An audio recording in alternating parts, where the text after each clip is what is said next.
Tonight, we bring you this week's flight sim news. Check out the Airbus A340 by LatinVFR, Kristiansund Airport from XWind Studios, and we delve into XWind 12.10, the new beta.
Hello? Hello. Everybody, happy Wednesday, the middle of the week, the hump day, let's find out what's happening in the midweek shuffle. It's time for the news. I hope you're keeping very, very well. Tonight, well, we bring you this week's flight sim news. A couple of headlines. We're also going to check out the new Airbus A340 by LatinVFR here in Microsoft Flight Sim. Check out a brand new scenery by XWind Studios, Kristiansund Airport, and XWind 12.10 Beta 1 has just launched in the last couple of hours. So we're going to delve in to see what it's all about. Do you know? So it's a relatively busy one. Right. Hope you're all keeping well. The weather's quite right. I mean, you know, it's getting warm again, which is great. Right, and the man cave is sufficiently cool thanks to the aircon and the fan, and yeah, hope you're all keeping very, very well. We had a great flight yesterday as we took the TBM out for an El Spinaroonie over Florida. That was really nice, and a lot of fun getting to fly in the group flights that we do. So, who's here in the chat before we kind of delve into all the stuff that we delve into? Do you know what I mean? And there's buttons being pressed here at an alarming rate of knots. So we'll try and get through it. Well, hello, how much? Good to see you, man. Fierce Wolf is here, looking fierce and wolfy. Colonel Fork, Jesus, it's good to see you, man. Cyrus T rambles in. Toto 2495. Happy Wednesday. I forgot what day it is. Captain Sickbag is here. Sure, how are you? How's she cutting, man? Vacuum rambles in. Viper Strike is in the house. Good to see you, my guy. Super Ty says it's bleeding hot. 25 degrees. Jesus. Sean Dale, good evening. Bell Bro is in the house. 3 days in a row. Yeah, baby. It's all happening now, lads. I'm telling you, there's light at the end of the tunnel. It's the oncoming train. But yes, now we're over here. No Undies McGee, AJH. Elf is here. Happy Woden's Day, is it? Spitfire RAF 100 is in the chat. Good to see you, man. Onboard Simulations, you're very welcome in. John Drace, happy Wednesday. Look at this hump here, he says. Onboard Simulations, he says, hey, Murph and chat. Welcome in, welcome in. Now we're over here. Night Zep, Merry Wednesday. Yes, indeed. Bill Barrett is here. Merry Wednesday. And have a happy Wednesday as well. I don't know the response to that. Brilliant. Turd Ferguson, welcome in. Shuffle Shoes shuffles in. How's it going, John? Let me see. Baldrick Dadong is in the house. Good to see you, man. PH Roy, welcome aboard. Stick Figure is here. Tarnish Mossman, AJH, man. Old Veteran 965 says, happy hump day, y'all. What's everyone up to today? Aviating, drinking, vat simming, all of the above. It's great to see you, Scott. Hope you're well. He says, I see a large sale from someone called Tarbert. Who are they? And what are they any good? Murphy, we need to know more. Will Tarbert do a whole load of scenery enhancements? Jesus. Right. To do everything from like, they add birds, right? Birds to your sim, but also roads and texture overhaul. They do a lot of stuff, actually. Animals, the whole shebang. And if there's anything in particular you're looking at, Scott, let us know. But you know what I mean? Mick Ham, good to see you. Sean Dale says, bad day today. Think you need to catch paparazzi. Uh-oh, he's going really fast. Helrick is here. Very sunny and happy hump day. Hope you're all having a grand day. Indeed. Now, where's the thing? Look, Sir Camsalot, you're very welcome aboard. How are you, man? You're looking well. Do you know? Big Carlo, welcome in. M Dark is here, subscribing for 6 months. Thank you very, very much indeed. Sean Dale says, so no Sim Update 15 news then. Well, there is actually. Funny you should mention it. There is a little bit of news, but we'll catch up with it now. Nutty Snack, good evening. Martel is in the house. Captain Gaiman, you're very welcome aboard, my guy. Fulda, 420, he says, good evening. Good evening. Scott's like, look at the head in that one. I'm very orange again. Hang on, it's not that nice in Ireland. Hang on. Why do these lights keep resetting, lads? I'm gonna fix this now. Where's... Oh, Jesus, why is that... Oh, look at that changing. Right, is that... Yeah, 5700... Oh, wait. Oh, that's the wrong... Oh, no, it's not. Get that button there. Right, lad, hang on now. Up the yard, look. Ah, yes. Go back to Murphy's porcelain colour now. Right, better. It's just better. Right, where? I was over here. Hemmingbird. She says, as I drove past a windmill earlier, I wondered what kind of music they would listen to. Turns out, they're a big metal fan. Oh, brilliant. Happy actual hump day. Oh, yeah, you got it wrong. No, you didn't. You were just excited yesterday. You went off a bit early.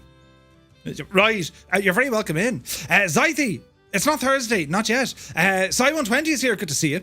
Let me see, Memphis Stone has subscribed 25 months, my guy. Thank you very, very much indeed. Insane support, man, insane. Lee Dixon, good to see you. Larger Life is in the house, you're very welcome aboard. Muse Fan is here, he says, Asher, Jesus, how he is. He is mad jokes, is. Asher, how are you, Muse? What's happening, man? Angry Lou is here, it's good to see you. Mr. 90, welcome aboard. Sean Dale says, Murph, can you please do a quick yay or nay for the A340? Medic things may make me miss that. Oh, right. I don't really know. I haven't done anything with it yet. You'll have to watch back the VOD. Do you know what I mean? Automator has subscribed for 10 months, man. Thank you very, very much indeed. God almighty.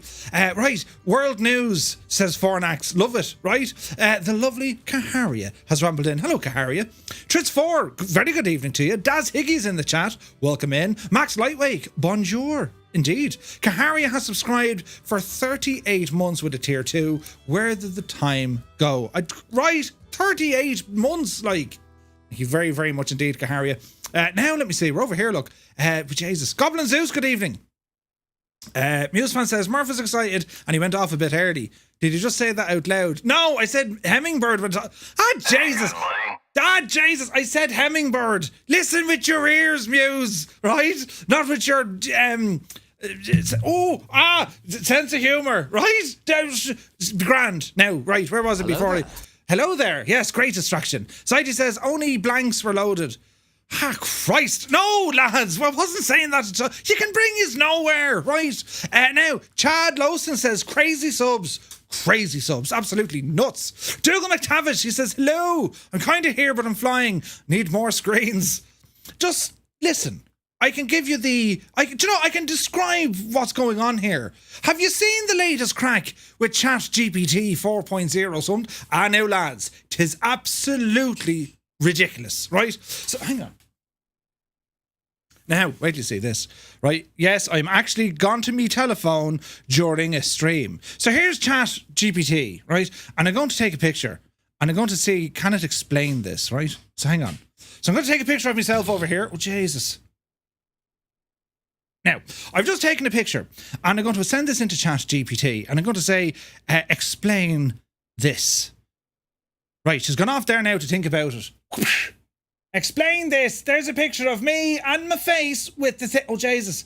The image shows a man wearing glasses. A man wearing glasses.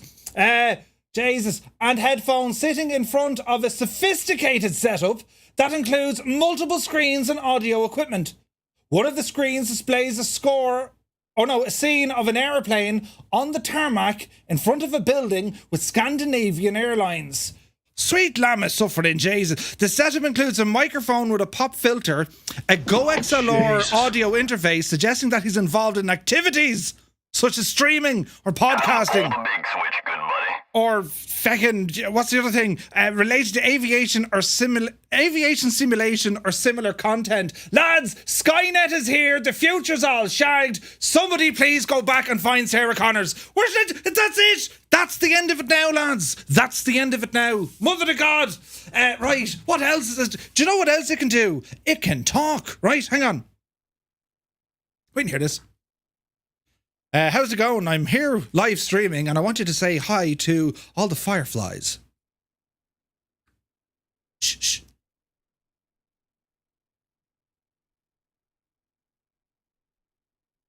Come on, will you? Hey there, fireflies. Hope you're all enjoying the stream. Keep shining bright.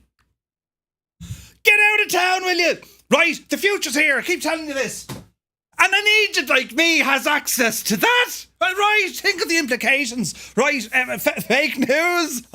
Brilliant. Right, but this is what we're all about. The future, right? Anyway, where was it? A whole lot of things happen. Oh yeah, Dougal, let's see. I was going to explain our surroundings, but now you can use ChatGPT. Isn't it brilliant? Right, the things it can get you to do. The things you can get it to do.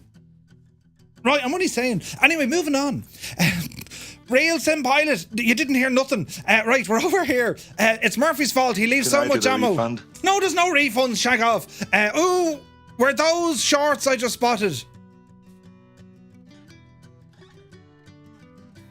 My shorts. I hope you're talking about me actual shorts. Yes, it's warm, but then I'm wearing a hoodie. Last case of emotion. It's fine, right? I'm very confused. I'm wearing shorts, yet a hoodie and a t-shirt, right? I'm roasting on the top half. I'm not too bad on the bottom part. But anyway, Sean Dale says you can only take us out twice. Get out of this guy. The second time we need to go back and say, we're really sorry about that. Right, brilliant. Muse fan says there will be no, there won't. There's no explanation. No, Jesus, no. Adam Controls then rambled in with a raid of raiders. You're very welcome in, Adam. Watching earlier on with Dude. Hope all is well. Keeping Dublin Tower moving during these, sunny evenings. Do you know what I mean? Sunjammer, good to see you. It's a lot of words for Egypt. Robots, right?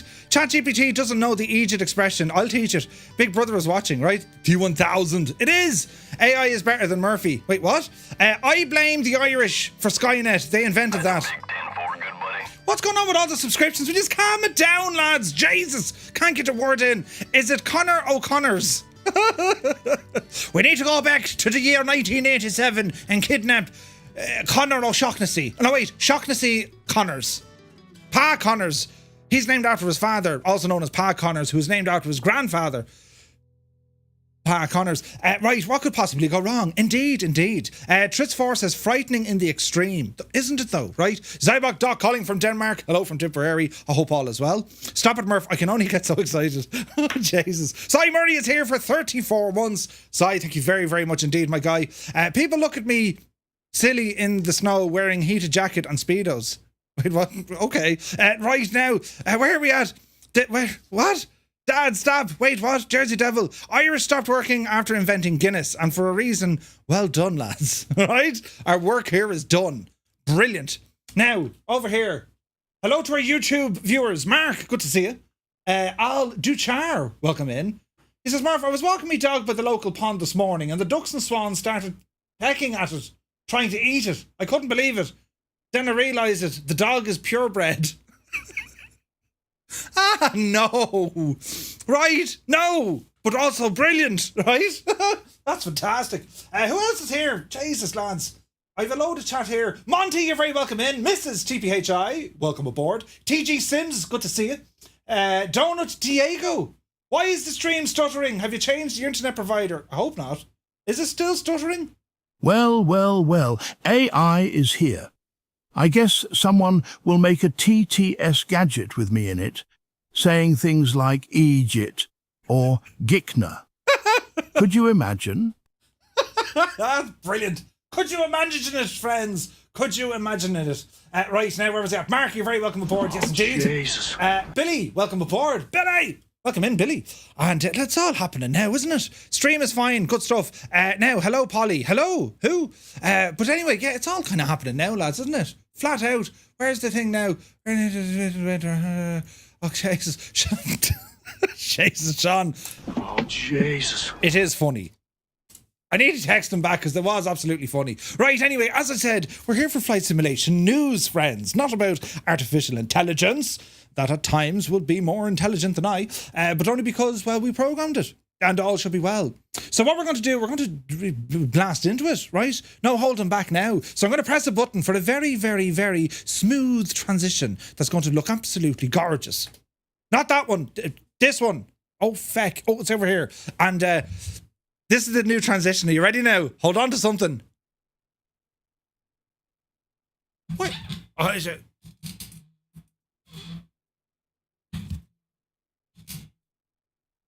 It's not squeaking anymore. Stupid thing. Oh no, what's going on in this scene? I forgot to turn off all my stuff. Shh, shh. I wasn't ready for you at all. Right. Moving on. You're very welcome in. Was that smooth? Never saw you move. Right, thanks, Lee. But anyway, smooth operator. Smooth indeed, yeah. The Jigliotti's good to see you. Hope I'm pronouncing that right. Stream is fine. Yes, yes, yes. Pound that button, folks. Wait, what? Oh, yeah, the like button. Yes. They've done studies, 60% of the time, it works every time. Right, anyway, so, yes. Check out this machine, lads. This is the brand new Airbus A340 for Microsoft Flight Simulator, released by LatinVFR. And, well, we're in the Scandinavian colours because we're over here in, Copenhagen. And we're going to use this area to show off the aircraft. Now, before I delve into it, we cover the news and all that first. But before I delve into the aircraft and its systems, I do have to say it looks very, very nice. It's a beautiful looking aircraft, right? At the end of this stream, we're going to be banned from Twitch. Probably. Energizer, yes, yes.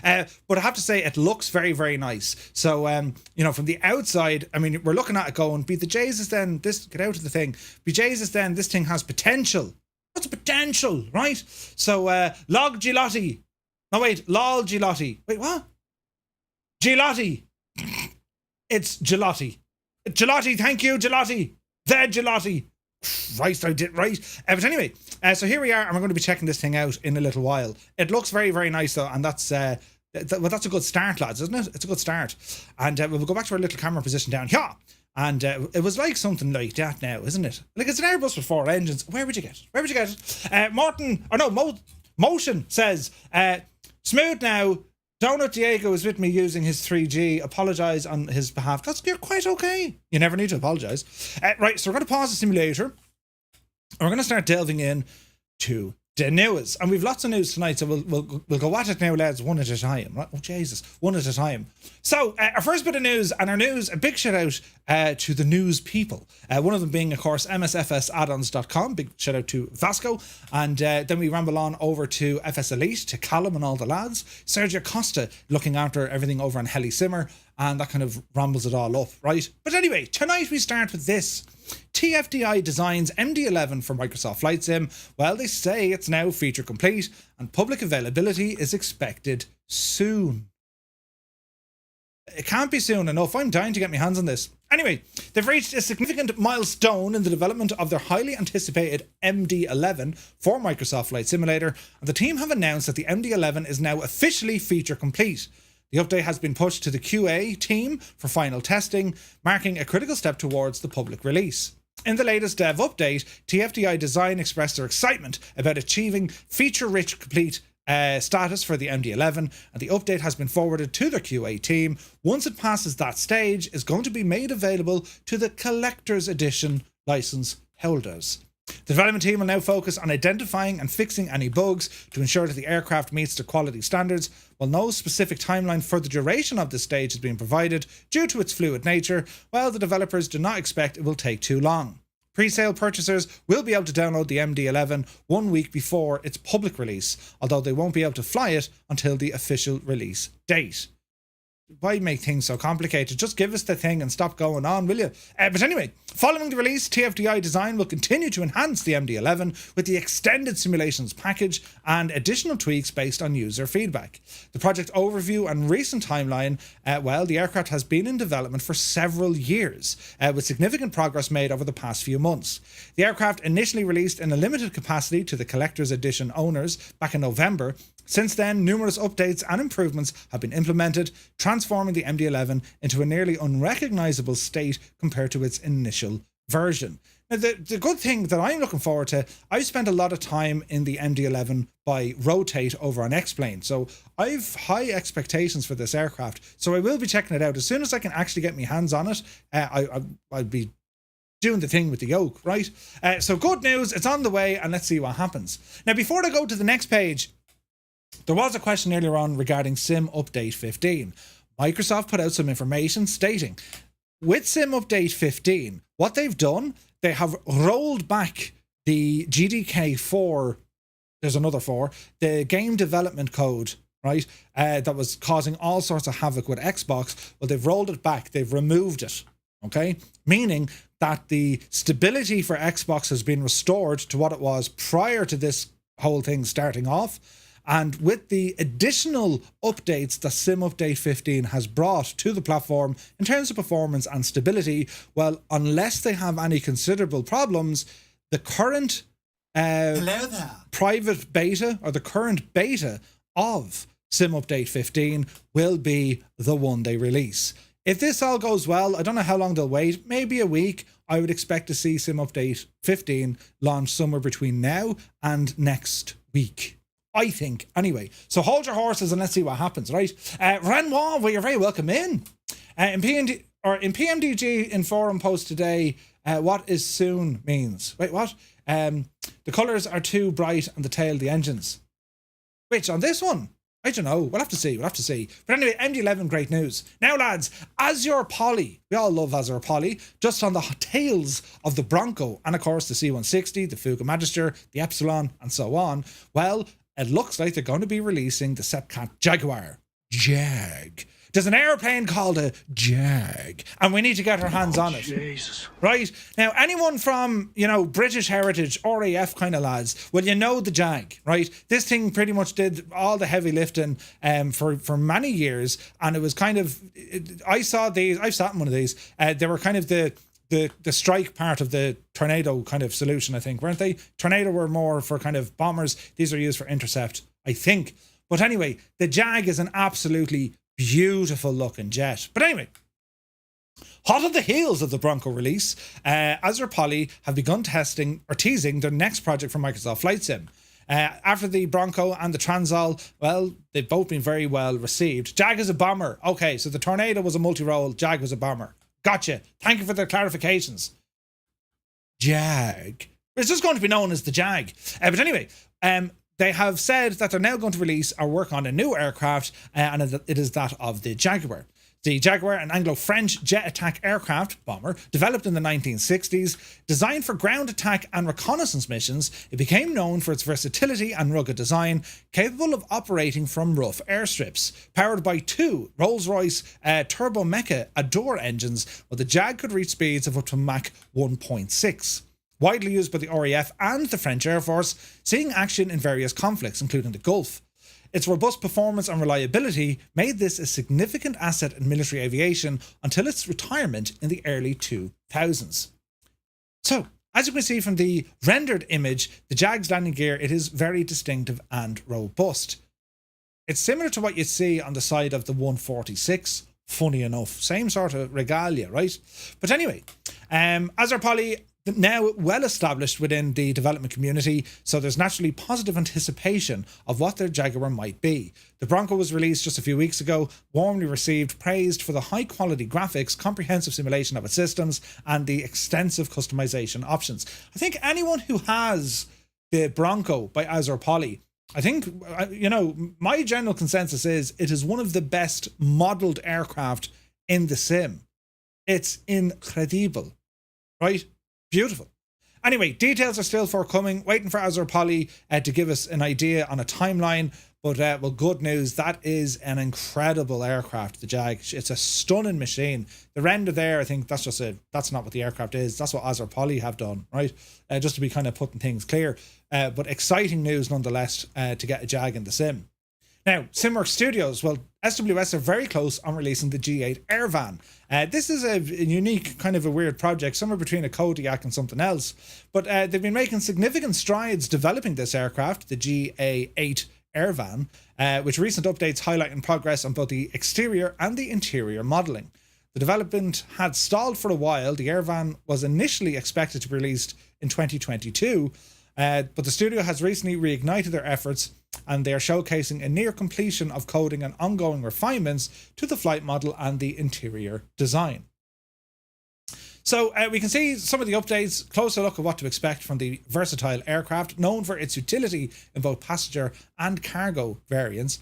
I suppose the GA8, it's if you got a Pilatus PC6 and, you know, a Kodiak or a Grand Caravan and you brought them out for dinner, right? It's somewhere in between that, right?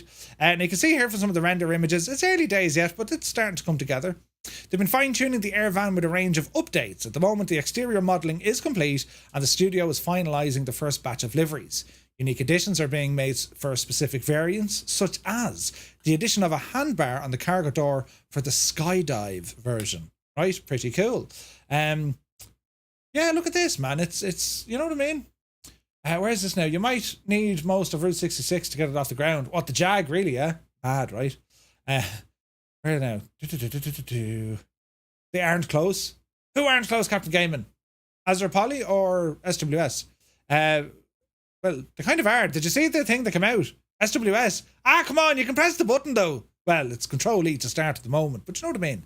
But when we say soon, we're probably talking what? 4 months? Would that be fair? 5 months? Coding 90% completed. Most of the physical models and textures are well underway. The Airvan may become available soon. SWS considering a pricing strategy that will make it more accessible, ranging anywhere from $10 to $15, a competitive, or 10 to 15 euros, competitive positioning that's already the hallmark of SWS in their work for Microsoft Flight Sim. So when there's more news coming out, it'll come out. It'll come out, right? If nothing goes horribly wrong, 5 to 6 months. Sweet.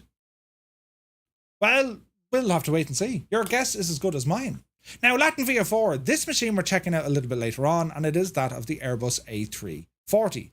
They continue to expand their lineup of Airbus aircraft for the sim after the 318, the 19, the A320 CEO, the A321 and the A330, while the A340, the largest model yet, well, it's now available for Microsoft Flight Sim and it's available from the InSim marketplace.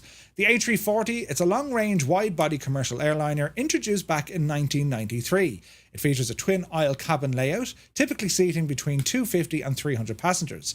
The A340 is known for its ability to handle long-haul routes with a range of approximately 7,500 nautical miles. 4-engine design not only provides ample power for extended flights, but also enhances reliability. They have a video, and but before we get into it, right, LatinVFR, we kind of know what the crack is. LatinVFR, when they come to their aircraft, they're okay, but they've needed the likes of Horizon to kind of dial into them and make them very good. You know what I mean? And that's always been the case. Now, LatinVFR did turn around the last time and said, no, they want to focus themselves now on the A340 and whatever else they're working on. They wanted to do more of the systems simulation. So what the feature list we can see, well, there's 42 detailed liveries. Okay, that's a lot of liveries. Customized systems. So simulation of the A340's basic cockpit functionalities, including a unique implementation of VNAV and also some modified avionics based on the A320neo. Well, that's not very clear now, is it? We'll see. Highly detailed models, both the exterior and interior, feature high-definition textures, comprehensive cabin and a cockpit. The cabin includes business class, premium economy and economy, seating along with galleys. The cockpit is modelled to reflect a real A340, including functional systems and realistic sounds, right? Larger Life says, Horizon said they wouldn't do a mod for the Airbus A340. Well, we shall see. Advanced functionalities such as fuel dumping, auto transfer of the trim tank and simulated aircraft centre of gravity adjustments. EFB includes weather updates, aircraft loading, sim brief and Navigraph integration, and also ground service equipment controls. the flight dynamics, well, LatinVFR say that the flight model closely mirrors the characteristics and performance metrics of the real Airbus A340. At its launch, the A340 does not support auto-land or RNAV and requires manual injection of coordinates into the CDU via SimBrief. However, Jesus. LatinVFR have announced plans for ongoing updates that will address these limitations and introduce more advanced functionalities to enhance the simulation further. The Airbus A340 available now from the InSim marketplace, $29.49 for both PC and Xbox. It'll eventually come to some of the third-party stores. We're going to check it out. That's the handiest way to do it, right? The fact of the matter is this: it is the only Airbus A340 in the sim, right? Or at least of any sort of quality, because I think there was a port not so long ago, and it was crap. You know, if you're looking for a high fidelity simulation of an Airbus A340, well, it doesn't exist on Microsoft Flight Simulator. You can of course pick it up on X-Plane, but be prepared to remortgage your house. Well, it's not that bad, but it's $100 or something. It ain't cheap, right? So you want to be really jonesing for that, do you know? Nutty Slack says, does anyone recommend Parallel 42 Flow Essentials or Pro? Get the Pro, Nutty Slack. Ozymandias, good to see you. It was on the Discord earlier. Gotcha. They have not enough dev for that. They're actually hiring. Nice. Yeah, we'll see what happens, right? I mean, who knows? Horizon might do a thing. Someone else might do a thing. We're going to check it out tonight and have a gawk and see what happens. Now, this I thought was brilliant. This is right up my alley now, lads. And I have to say, right, when I saw this, I was like, I bet you Gibbo was just delighted when he saw this, right? Hadrian's Wall. All the way back from 180 AD, students and experts collaborate to bring the historic Roman landmark to Microsoft Flight Simulator. Get a load of this, right? Time Machine Designs, a new development team whose members have previously collaborated on the creation of Arrows Across America, one of the freeware add-ons that go all the way back to the early days of air travel, right? Well, they're developing a new exciting project. Hadrian's Wall 180 AD is the name of the new project, which aims to provide a flyable historical experience by reconstructing the iconic Roman fortification as it stood in the year 180 AD. Based on a collaboration with game design students and history experts, the project brings nearly 80 miles of the historic wall into Microsoft Flight Simulator for exploration from the skies. It's an absolutely epic undertaking, right? Hadrian's Wall, constructed beginning in 122 AD under the reign of Roman Emperor Hadrian, originally stretching close to 80 Roman miles across the north of England, while the wall marked the northern boundary of the Roman Empire. Beyond it were just the barbarians.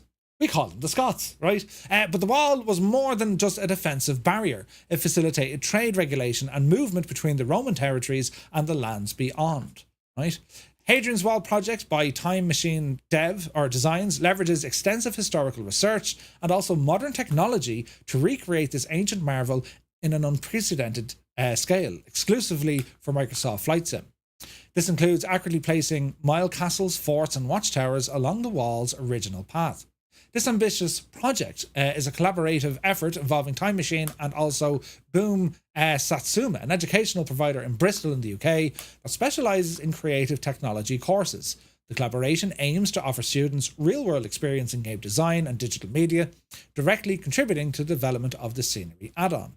Now, there's a nice video here. It goes on to how they're doing it, what they're doing and how they're doing it, right? I have to be careful of the L-tunage, but you'll get the idea here. Look, I'll skip to this. As it was at 180 AD, which is where it was believed to be at its peak. So the full wall system, all the forts, turrets, the vicus, which are the villages just outside of the forts and everything. We've done it for Microsoft Flight Simulator, which is a game produced by XWind Studios.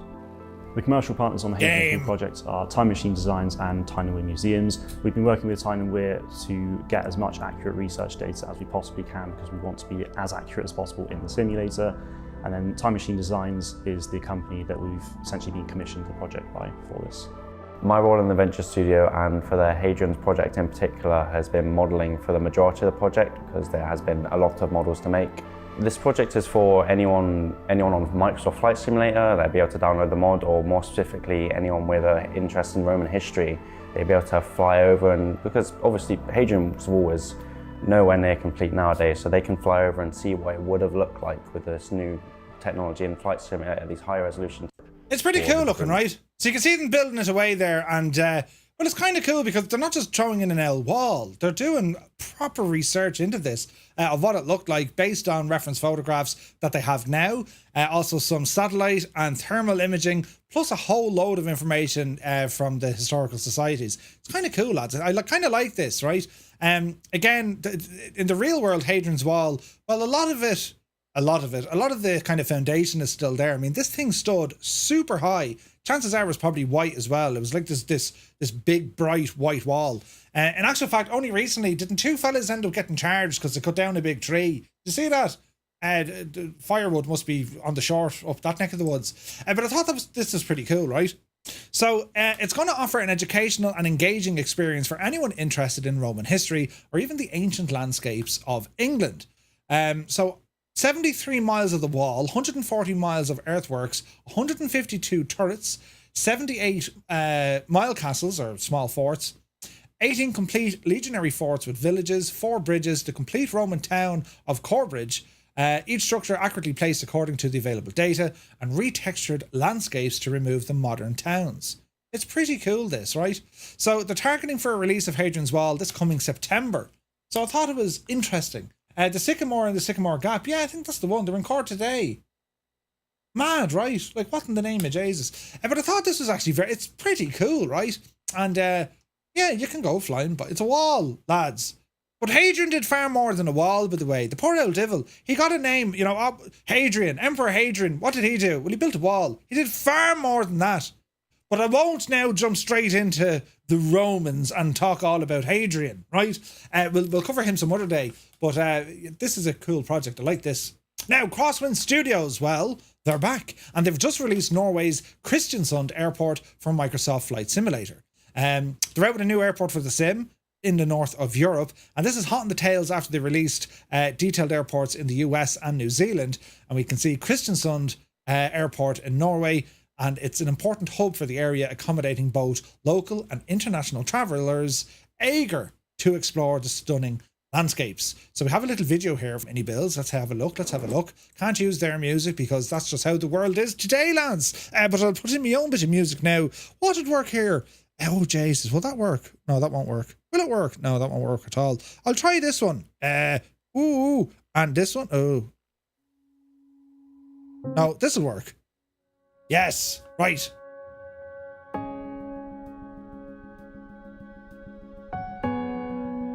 Oh, Jesus.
Jesus, my music actually worked in time with the trailer, almost. Look at that, brilliant, right, brilliant.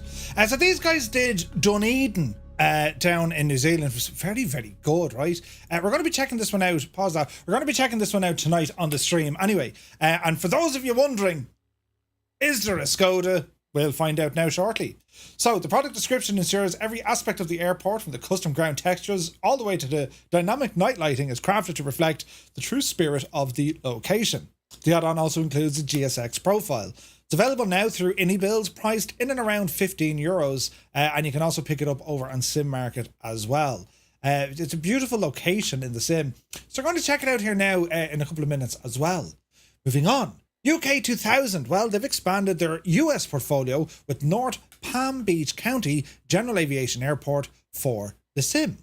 So, Palm Beach County General Aviation Airport, Foxtrot 45, the latest scenery marks another return to the US by the developer UK 2000, following the release of Indianapolis Executive, Flagstaff, and also John Wayne.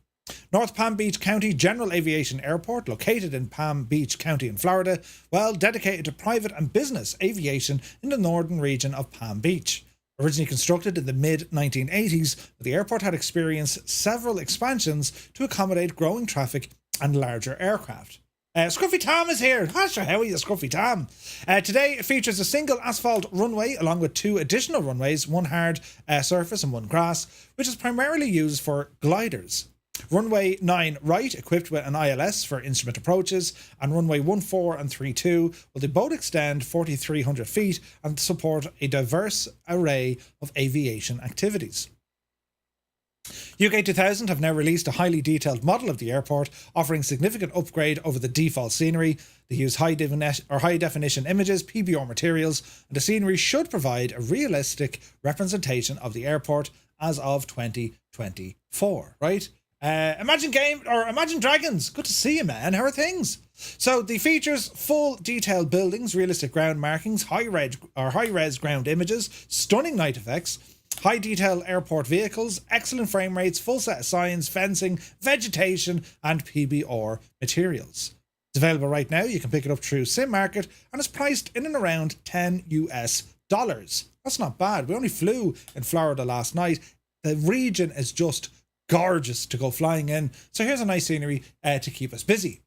Staying with scenery, Orbex, their IDA Idaho Fire Lookouts, is a vast playground for bush pilots in Microsoft Flight Simulator. This is very, very, very, very similar to what Parallel 42 do. Let's have a look. So Orbex are back with another scenery dedicated to the Idaho backcountry in Microsoft Flight Sim. IDA Idaho Fire Lookouts bring a fresh challenge to bush pilots with a celebration of the historic fire lookouts in Idaho, introducing a series of exciting opportunities for exploration.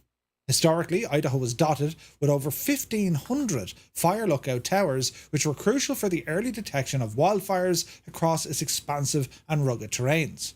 Although the number of active lookouts has significantly reduced due to advancements in aerial surveillance technology, while their cultural and operational legacy continue. Orbex's latest scenery add-on for the sim meticulously recreates 11 of these structures, providing not just a nod to their historical importance, but also a unique navigational aid for virtual pilots flying under VFR conditions. Created by indie developer Milo Taylor, IDA Idaho Fire Lookouts offers a detailed and engaging environment that meshes well with both aviation and terrestrial exploration. Each lookout has its own helipad and a challenging STOL area, features that are sure to appeal to bush pilots looking for a new set of skills and precision in the simulator. Let's look at the video, shall we? They have a video, look. Hang on. Right, I'm on fire here now. What will this one do? Oh, Jesus. What's this one? This absolutely works, lads. Get in there, you divil, you.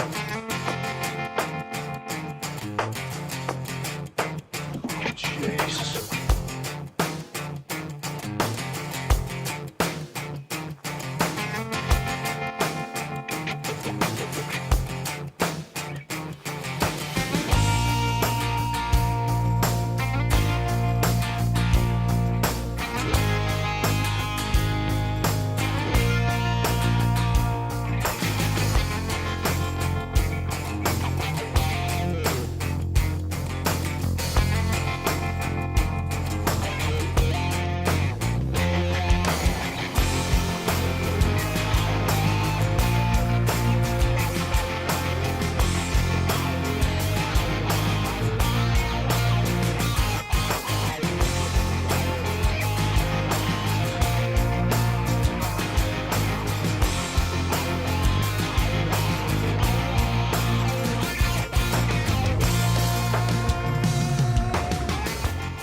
So, doesn't it look very kind of parallel 42-ish, considering they put the Freedom Fox and the gadget, right?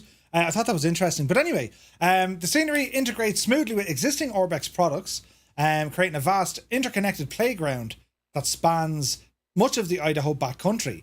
And if you're looking to explore it in more detail, well, maybe take the Juice Goose. The package includes over 20 miles of detailed roads for off-roading adventures, featuring trails just like the Trinity Peak Hill Climb and Scott's Mountain to Deadwood Lookout route. This is pretty cool, right? It's interesting, though, that they put in, you know, the Goose and the Freedom Fox. Right, strange. But anyway, Milo Taylor, an exceptionally talented developer whose attention to detail is second to none. The new scenery proves that once again, featuring dynamic elements designed to maximize immersion for simmers, such as winter-specific features like icicles and snow piles. Wait, what? Right? Anyway, it's available now from Orbex, priced in and around $16.50 US. So if you like your bus trips, if you like the adventures, Idaho is just a stunning part of the world to go flying. Well, you can now grab this and we'll have an old blast. Did you ever play the game years ago? Was it Firewatcher or Firewatch? Remember that indie development? Do you remember? Was I the only one who ever played it? I never finished it, mind you. It used to take ages to get up the stairs. But that's right. It's all that kind of vibes. Do you know what I mean? Very good. Firewatch. Yeah, great game.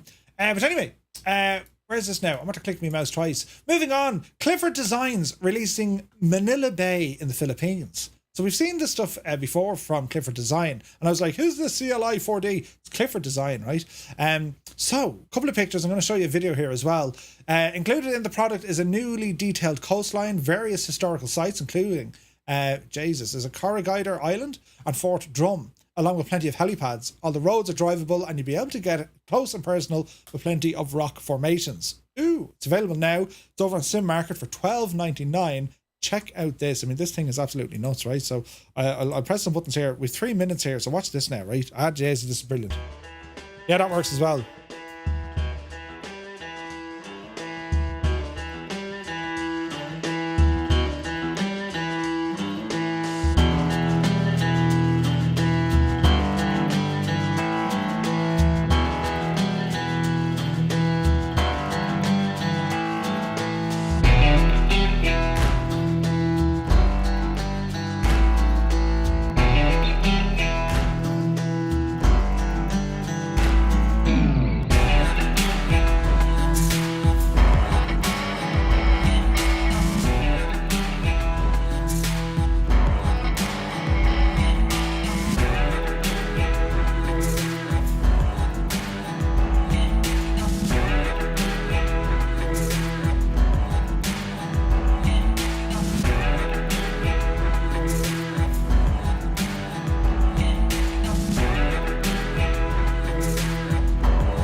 Did you see the thing with your man?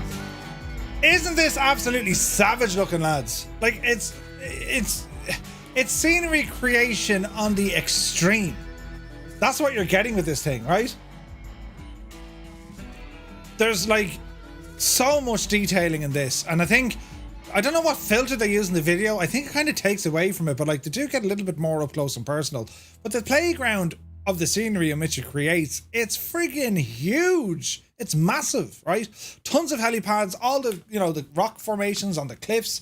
There's like birds flying around the place, boats are there, pathways, bridges, you name it. I mean, they got the whole thing there, right? Lots of stuff. Not impressive, or not impressive, it looks too simple. What? You mad? There's loads going on. But I think it's something you'd need to go exploring. I think something like this, ideal for helicopter exploring. Do you know what I mean? Like it's a massive playground, and like the attention to detail when it comes to the ground textures when you're flying low and slow, I think that's where this thing would really, really shine. But it looks very, very good. Again, if you look at some of the still images, I mean, they look very, very detailed. Look, like Jesus. Do you know what I mean? Scenery seems okay, but buildings too simple. Probably, yeah, I'll give you that. But I imagine they're like that only because the sheer amount of them. Do you know what I mean? Would be interesting if you could drive into that tunnel. Well, more interesting if you could drive into it. 100%. Price-wise, $12.99.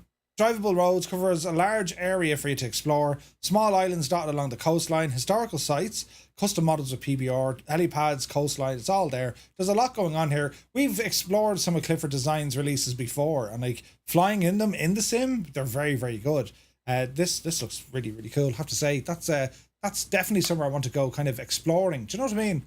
But anyway, moving on. Pilot Experience Sim. They've released Bordeaux version 2 for Microsoft Flight Simulator. And, well, Pilot Experience Sim released a brand new update for the Bordeaux Airport. The changelog pretty extensive, unsurprising considering it's an all-new version. However, you can expect some optimized LODs, all buildings to be up to date with the latest information, reworked modeling in various areas, and new dynamic advertising builds, replacing many of the default people and vehicles. New custom objects are also present, along with new static aircraft models. Destinations from the airport include tons, right? The airport is 12 kilometers west of the city itself, meaning you get a great view on the approach, especially the default photogrammetry scenery included with Microsoft Flight Sim. You can get the free update from your original store purchase or via the Pilot Experience Sim application. You can also buy your own copy from IndieBuild store if you don't already own it. It's currently on sale. Do be sure to grab it. So I'll show you some of the pictures here. This thing looks really impressive. I have it, and I'll be flying in and out of... I love a detailed shack myself. This looks pretty cool, lads. Bordeaux, right? So I love this scene here. Look at the photo. Isn't it class looking? So it's a massive version 2, and Pilot Experience Sim, well, they've released this as a free update. Which is always great to see. Because, well, it makes sense, right? I mean, you see them giving you this sort of longevity to your scenery. Like, they completely remodeled it. Here you go. You've already paid for it. You can grab it again. Pretty cool, right? So it's available now. You can pick it up directly from IndieBuilds, or if you already have the version 1, it's a free update to version 2. Very, very nice indeed. Now, quick news here from SayIntentions. They've announced Navigraph partnership to fix taxiing with ATC in Microsoft Flight Simulator. This is kind of cool, right? So SayIntentions took the Microsoft Flight Sim community by storm earlier this year with its innovative approach to solving some long-standing problems with ATC in the sim. Leveraging advanced AI technologies, including GPT-4, we've seen it again, to provide a dynamic, intuitive, and natural ATC interaction experience, well, SayIntentions quickly became a success. Alongside Beyond ATC, there's no doubt that it has transformed the simulated ATC landscapes within our sim. Over the past few months, SayIntentions has seen consistent improvements and updates, evolving beyond the initial version into a progressively more polished and feature-rich software, and the developers have kept the community up to date. This week, SayIntentions have announced a breakthrough that promises to solve long-standing issues affecting all existing ATC programs, particularly how these systems handle taxiing, right? So, how do they plan to address it? Well, through a partnership with Navigraph, which enables SayIntentions to access Jeppeson's high-quality taxiway data, known for its precision and reliability. Jeppesen is renowned for its comprehensive aeronautical data, and this partnership will allow SayIntentions to integrate the data directly into their own ATC software. It means that users of SayIntentions will explore more accurate taxi layouts, the names and logistics reflecting real-world conditions. The Jeppesen data covers approximately 1,000 major airports worldwide, enhancing the authenticity of the operators for the locations. To access the enhanced taxiway, users need to be Navigraph subscribers, an additional cost on top of an already monthly subscription. However, the creators are committed to providing no compromise, no excuses for the platform that strives to be the best on the market, regardless of the cost. What about the other airports outside of Jefferson's coverage? Well, alongside the partnership announcement, SayIntentions are also introducing a new program which they are calling Taxi Tuner, that allows users to actively participate in improving taxiway data. The new tool enables users to modify, update and share taxiway information within the sim, and simmers will be able to adjust taxiway labels and the paths at specific airports using an intuitive interface provided by SayIntentions. It's kind of super handy, right? Super handy. Anyway, community-driven approach not only leverages the knowledge and experience of simmers, but also helps rapidly disseminate more accurate data across the platforms. So pretty cool, right? Pretty cool. So it's available, as we said, SayIntentions, $29.95 per month, right? To test the concept, you have access to a 24-hour demo period, which should be enough to gauge the software's capabilities. I've used it, I like it, but it is expensive. No two ways about it, lads. It's expensive, right? Now, Taxi Tuner software does not require a Navigraph subscription, by the way, so you should be able to have its own database outside that of Navigraph, which is kind of handy. Now, moving on over to HeliSimmer and Taig's Hangar's latest twist on the Huey. Well, the change shift, and instead of the Bell 210, we're now getting 3 models, but we'll have to wait for the sim update 15. About a year ago, Taig's Hangar had decided to stop development on the UH1 and develop a Bell 210 instead. Meanwhile, the developer had another change of heart, and the original plan was resumed, but with a twist. Taig's Hangar gathered a team of pilots, aerodynamic engineers and other professionals related to the Huey, and they got to work on a product that is comprised of 3 versions. The UH-1H military, the 205A1 civilian, basically a 210 without the long nose, and the 205A1 high skids. Taig's Hangar said there would be 35 attachment options split between the versions, things like functional water tanks, guns, but these attachments will be available only when they make sense. Makes sense? You'll not be able to attach the water tank to the military version or add guns to the civilian version, for example, right? But look at some of the pictures here. I mean, look at the state of that 7th Cav. They friggin' surfboards on the chopper, look. What in the name, right? And the detail, of course, inside. Taig's Hangar do absolutely incredible helicopters. The Alouette is still, my opinion, one of the best helicopters in Microsoft Flight Simulator. It's just done so well. The sounds, the modelling, the flight modelling, how it behaves, I think it's excellent. The Huey, I mean, if they nail this one, this could be absolutely brilliant. Brilliant.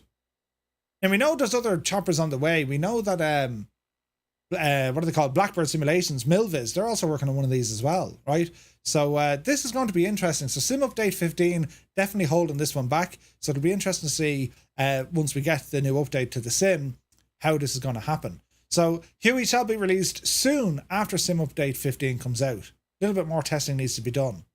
How cool is that, right? Chopper pilots rejoice. Now, staying with choppers, well, Flyinsight have released a free update for its Bell 206 for both the PC and Xbox. The new update not only brings floats to the chopper, but it also comes with some corrections and improvements. Now, Flyinsight, these guys got the nod from Bell directly to work on their aircraft. So Flyinsight have released a free update for the Bell. The new update, Free, who has the helicopter on both platforms, bring floats to the veteran helicopter, but the team also have been busy with some fixes. They've improved the aircraft external lighting, they added a new livery, corrected the compass, they improved water particle effects, resolved glitches with multiplayer particle effects, and they also resolved the oil door graphical glitch. So you can pick up the chopper from the website or indeed the Microsoft Flight Sim official marketplace. Now, SimFocus released the Bell 407 improvement mod and also Autogen Helipads version 2. So a double release targeted specifically for the rotary wing fans. The very first one, which is exciting, the modification for the default Bell 407, which the team are making available for free. The changes encompass the flight model and systems, and with the help of Got Gravel, Vortex Ring State and the retreating blade stall were custom coded into the chopper. System-wise, things such as the fix on the throttle were added with a complete rewrite to allow for realistic spool-up of the helicopter, transition from idle to fly, while respecting torque limitations. This means we can now gradually roll up the throttle while keeping the torque below 40%, just like the manual says. Let me see, Davux from High Performance Group also helped the team here with the slip ball indicator instrument that's been fixed as well. But that's not all. You'll also find working titles GNS 530, fixes to the HSI, the electrical system, hydraulic system, vacuum system, all got updates, custom coded pulse lights, and hectopascal altimeter variant is there as well. And you can grab the free mod from simfocus.com.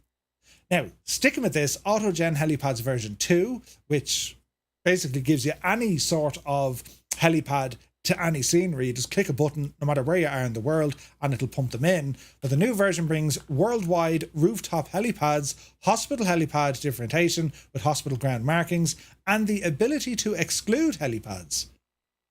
You can pick that up on SimFocus as well. So anyone flying choppers in the sim, there's a lot of cool stuff here for you. Really, really cool stuff here. So many thanks to Sergio Costa for, making us aware of all the cool stuff. Now, moving on to our last bit of news, lads. X-Plane 12.1, the public beta, or 12.10, the public beta is now available. It's been a long time coming. A brand new build of the flight simulator from Laminar Research, it's now here. X-Plane 12.1.0, the long-awaited update that includes improved turbulence models, bloom lighting, enhanced autogen, and much more. One of the biggest improvements come with the new update to how CPU performance is handled. An improvement to the CPU performance is coming with this update that should help the CPU-bound bottlenecks be relieved for many users. It's not just the boost in performance though. The new modern collector CPU improvements, but also graphically speaking, X-Plane 12 is going to see some improvements. Cloud shadows will now be shown on water, ground shadows will be softer, and water opacity and turbidity have now been improved. And the other area of the team beginning to focus on is improving the anti-aliasing options in the sim. MSAA resolution, well, it's now photometrically correct, and MSAA and FXAA are now combined. That's just the first step X-Plane 12 is taking to improve it. The weather has also been enhanced. They have a brand new data provider. Real weather meters should be improving with less random rain, along with fixes to the odd-looking weather. They've also added something absolutely fantastic. Depth of field. The bokeh effect. Blur out the background and keep the foreground in sharp focus. This is a genius move because this is how you make your sim look better, right? That's just one of them. They've added new bloom effects. So the sun has all this kind of mad stuff going on now, and the lighting. The G1000 has a whole load and a whole range of brand new systems and pages for you to go in and see all the different simulations happening inside the G1000 units. That's pretty cool. EU high density autogen. So they've started fixing some of the autogen buildings. Because that's what X-Plane does. It's like, well, make the world realistic as possible as opposed to a carbon copy using photogrammetry and satellite data. They'll make a believable world. But with the EU high density autogen, they've added in a ton of new textures and models for some buildings that you would typically find in the EU. Improved live weather and turbulence. Turbulence got a massive overhaul with this.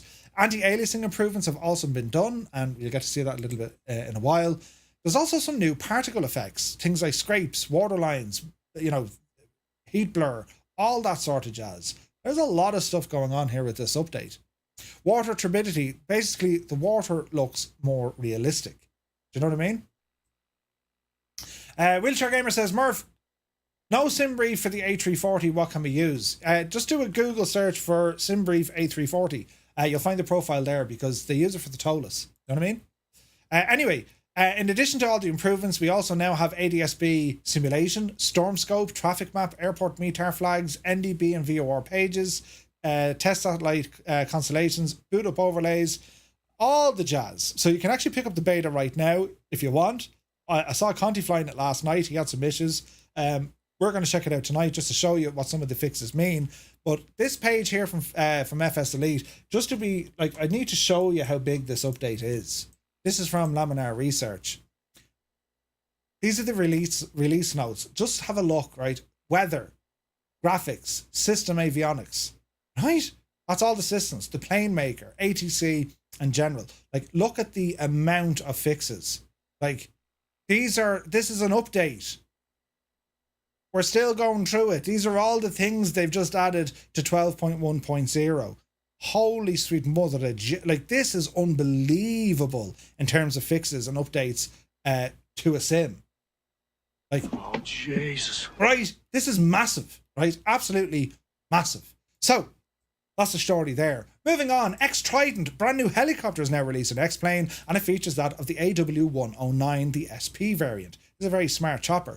The Augusta Westland 109 luxury utility helicopter developed from the original 109E, which first flew all the way back in 1976. The type was then developed into the Grand version, which saw a lengthened cabin, newly designed rotor tips, and upgraded, uprated engines compared to the original.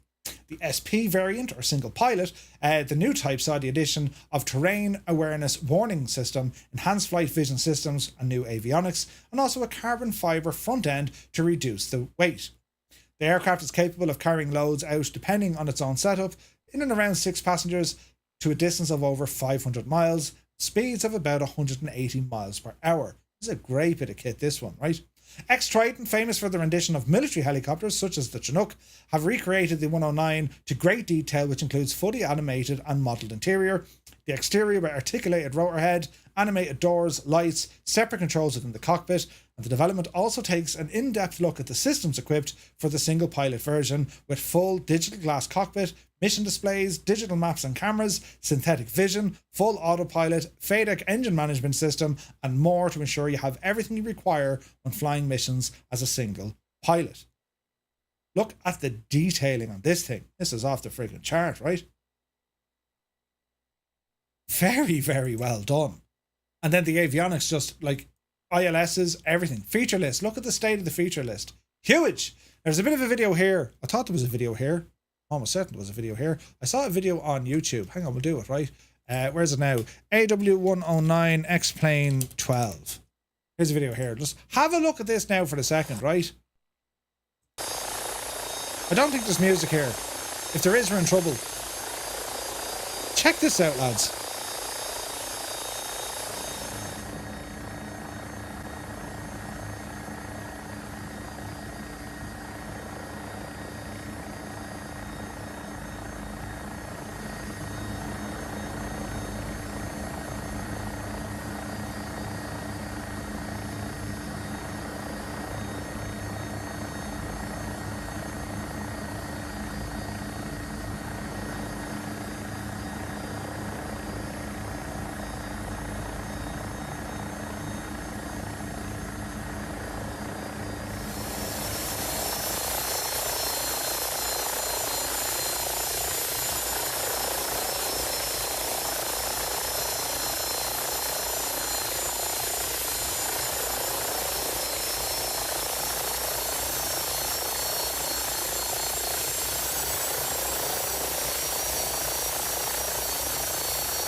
So you get the idea, right? It's a brand new helicopter in X-Plane. It looks very, very nice, right? So the aircraft, it's available now. You can pick it up over on the X-Trident or even the xplane.org store. And it would set you back. Where's the price of the devil? Where's the gadget? How much is it? $45. Not bad, I suppose. $45 for a good chopper. So it's for now released, so good stuff. Now, moving on, flightsim news. Well, there's an event on this weekend called the Bradley Bash 2024. Experience the vibrant cities and charming towns that lie beneath the bustling airspace of the Y90. Consolidate a track on during Bradley Bash. Join us on Saturday, May 18th from 1500 to 1900, or that's 1900 Zulu to about 11 o'clock. And they're going to explore the skies above Connecticut and Massachusetts' most iconic locations. Starting at the northern edge of Track-On, you'll find yourself in the vicinity of Worcester, Massachusetts, home to a rich history and bustling city life. Moving south, you fly over Springfield, Massachusetts, a cultural hub with thriving art scene. As you continue your journey, you'll pass near Westfield, Massachusetts, a charming town with strong sense of community.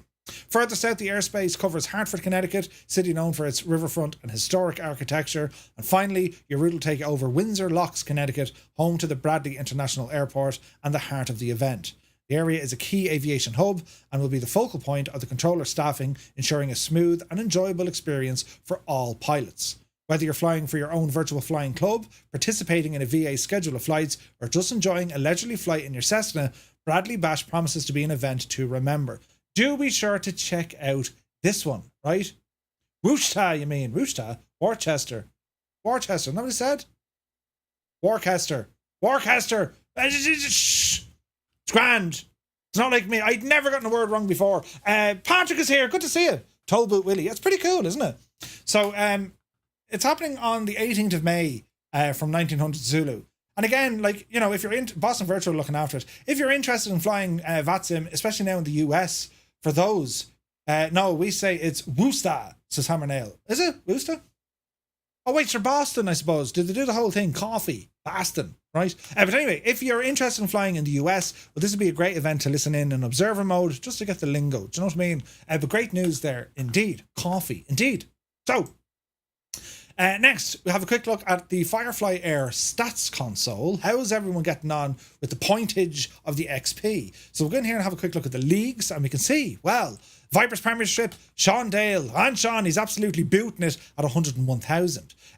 League 1, the Dirty Dozen, Quasar Core is kind of out in front. Sterling Moss, League 2, Field of Dreams, he's up in front, but being caught up fairly quickly, I might add. Now, who else? League 3, the Motley Crew, Big Boss is up there. Road to Glory, Assidious is up there on 16,000, and I've dropped behind Bobby Allen. The shame. Ah, Jesus. Where was Gibble? Gibble was fairly up the road there a while ago, wasn't he? Where's he? Oh, there he is, look. He's in League 1 in 5th position. He's not far off with the Devil. Brilliant. So, fantastic. We have quite a few events in the US. Yeah, it's awesome. You won't believe it, Murph, but now I'm officially finished school for good as of today.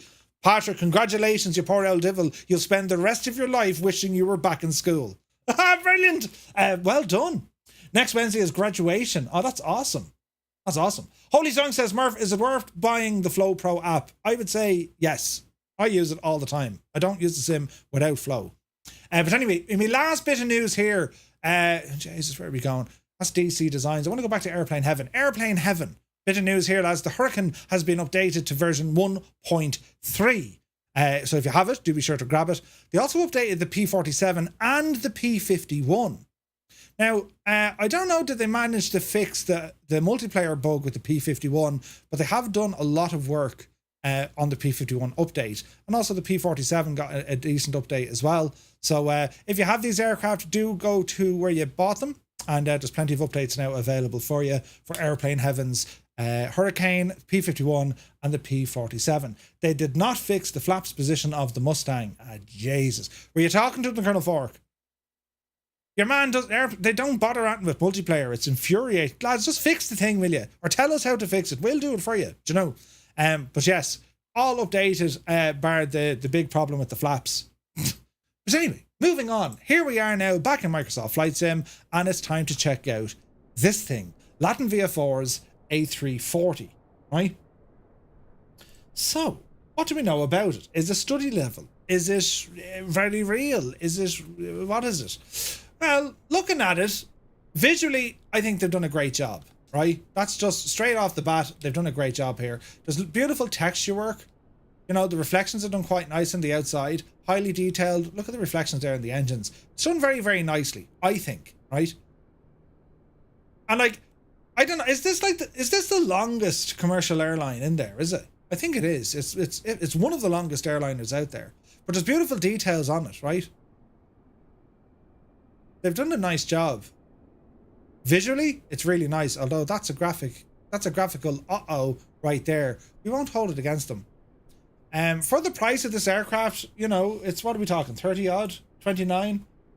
$29.49. I think the 346 is the longest. Yeah, it's freaking huge, right? So it's a big bird, this one. Huge. And again, looking at the visual representation outside, I think it's done quite nice. Great detail there in the landing gear. Plenty of textures, plenty of details. You can see the fuel lines or the brake lines. Like it's done very well, isn't it? And even the hard to reach places. What's it like in here? Yeah, it's pretty good. Look, it is pretty good. We'll call it as it is. Low textures here. They're kind of soft, but like you're not going to be that up close to it. Maybe. I like the kind of the wear and tear, the dirt and grime coming off the windows. Just kind of makes it look very realistic. They're not the newest of aircraft. Do you know what I mean? So I think visually outside, yeah, this thing looks very, very good. It's a beautiful rendition of the A340. The 600 version was once the longest. Now it's the 748. Oh, really? So we can see from it, it comes with a number of liveries. This is a beautiful Scandinavian one. And again, highly detailed. There is a bit of issues here when it comes to the main glass, and this is kind of typical of LatinVFR. The glass or the window, the texture flickers. Do you know? And that's just like, the developer just needs to fix that. When I see that, it's just like, that's kind of lazy. Like, fix it, man.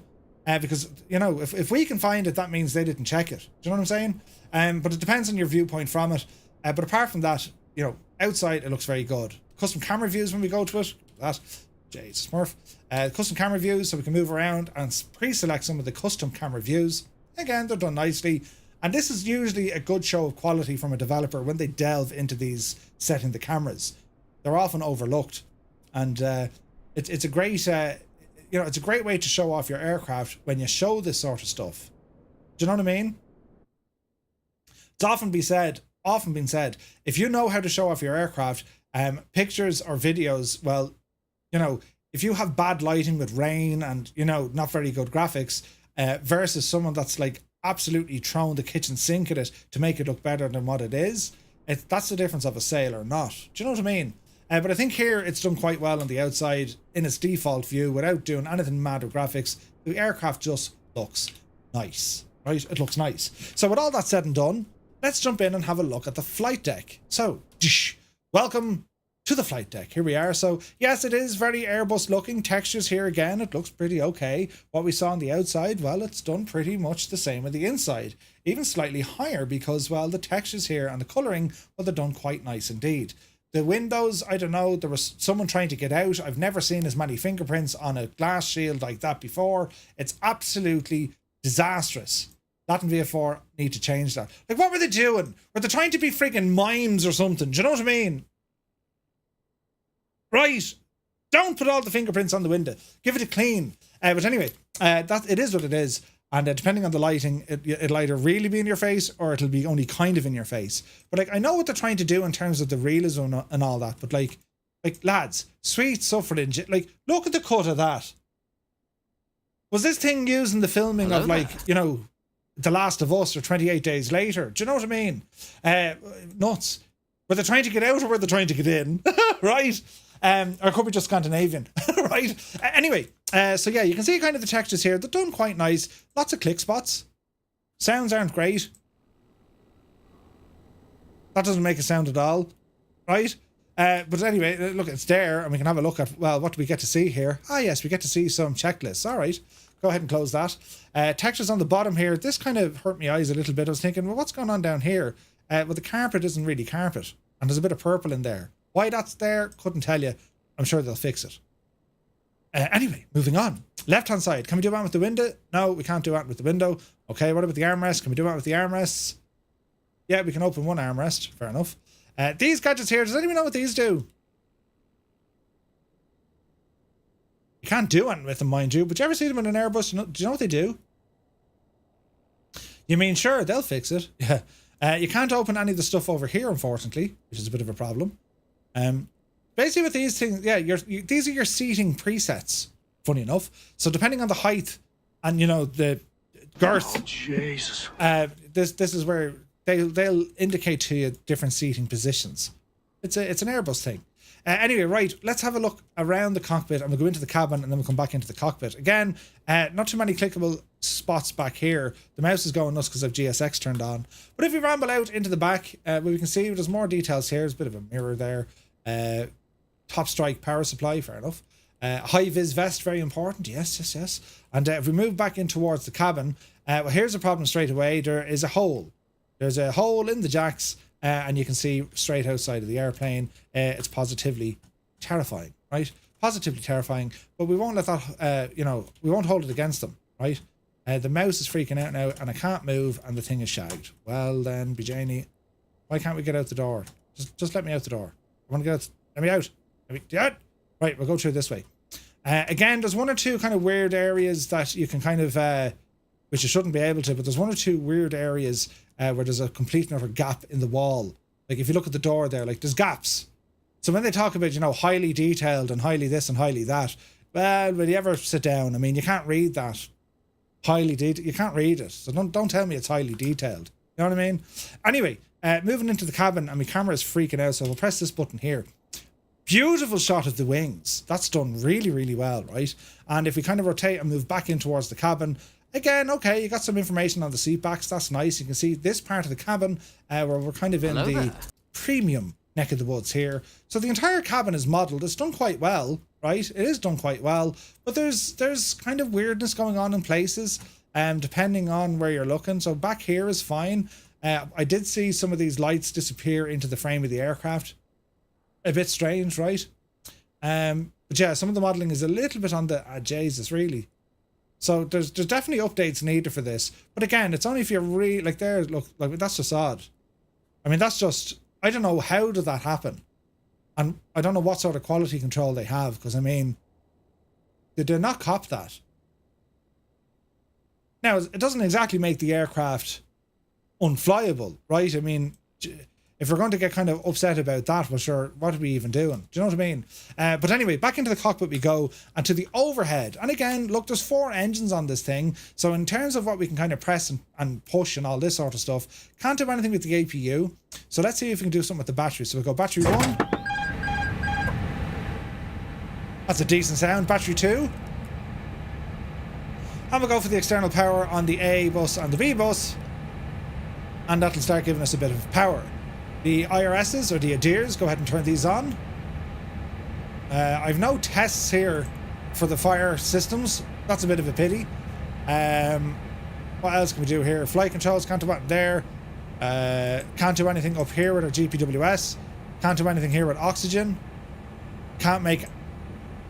I can make a call to the cabin. Okay, rain repellent is there, but not sure if it works. Wing light, logo light, 2 switches on the logo light. That's good. What else do we have here? The dome lights, emergency lights, can't do anything. Seatbelts, no smoking, good stuff. Fuel pumps, go ahead and turn these on. They're using the default A320 click spot thingies, right? Just turn it all on. Now we're going to go for a start on the APU to see what happens, right? So let me see here. Rain repellent systems. Battery, APU battery. Galley, can't do anything with them. Isolator tanks, can't do anything with those either. What else do we have? Some lights up on top. They don't work either. Jesus. A lot of stuff doesn't work. Right, what about the wipers? Huh? Okay, the wipers wipe. Turn off, you devil. There we go. What else do we want to do? Electrical, right? APU battery. Galley commercial. APU generator. Hydraulics. Fuel. Okay. Magic can't do one with the emergency lighting though. Anyway, we'll put on the master switch for the APU and we'll go ahead and start it. Now there's no delay with this. This thing starts immediately.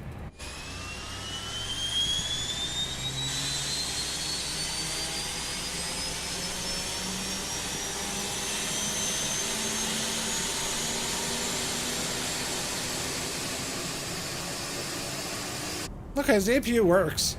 Let's go up and have a look. So APU battery is on. APU bleed needs to come on. Where's the APU bleed? There's 4 engines in this. Do you know what I'm saying? APU bleed on. Right, grand. So we'll get rid of the external power. Very good. Okay, so in terms of systems and whatever else, yeah, look, we're not bad, right? We're not bad. Internal lighting, so let's brighten it up here a little bit. Can't do with the cockpit door or cameras or whatever else. That's a pity. Floodlight, integrated lighting. Any other lights up here? Not really. Let's bring the time of day back.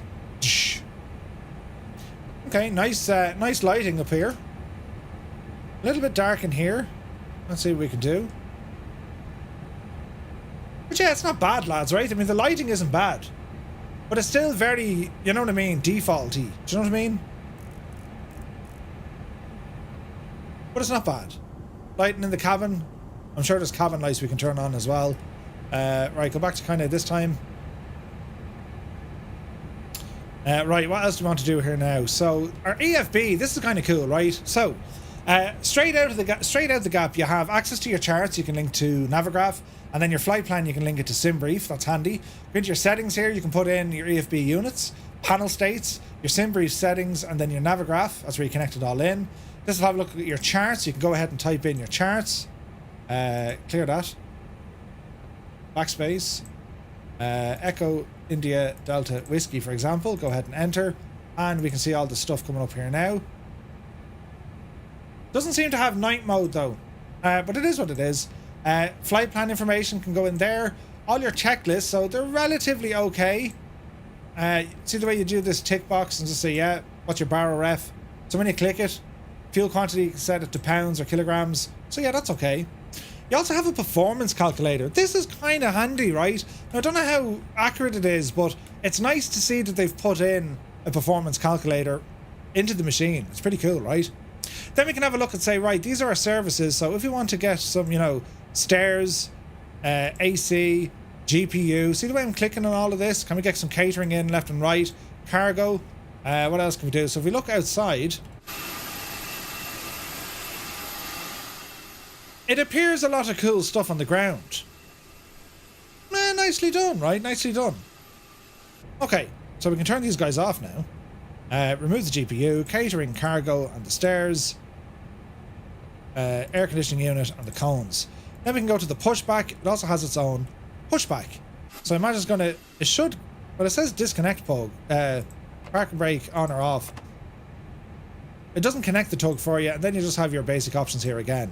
Alright, so we'll check it out here now in a moment. When it comes down to your EFB... No, sorry, when it comes down to your MacDo. So you can brighten it up here a little bit. And we can go to initialization. So you can put in a mad route here. We can align the IRS. IRS in it. Probably needs to know where we're at. I'm on the ground. Where am I actually on the ground? Just need to get my ICAO codes right. Look. You left the cargo door open. Did I? But shouldn't that come up on my screen? No, not showing there. What about doors? Huzzah! Okay, so that works. That was a test. Oh, Scott, I tell you. Oh, Jesus, it won't close now. Close, you devil. It's closing now. Animations looked a little bit wonky, but sure, listen, we're grand. And the door is now closed. Brilliant, right? Brilliant. Right, so we're on the ground at Echo Kilo Charlie Hotel. Echo Kilo Charlie Hotel. And let's ramble up to, I don't know, we'll just give it somewhere makey uppy. ESTL. Here we go. Cost index. Let's make it up as we go along. Cruise flight, I don't know. And IRS in it, align on the reference, confirm align, sweet. Right, let's go now to our performance. Now your V speeds and all of this, so let's go ahead and have a look, right?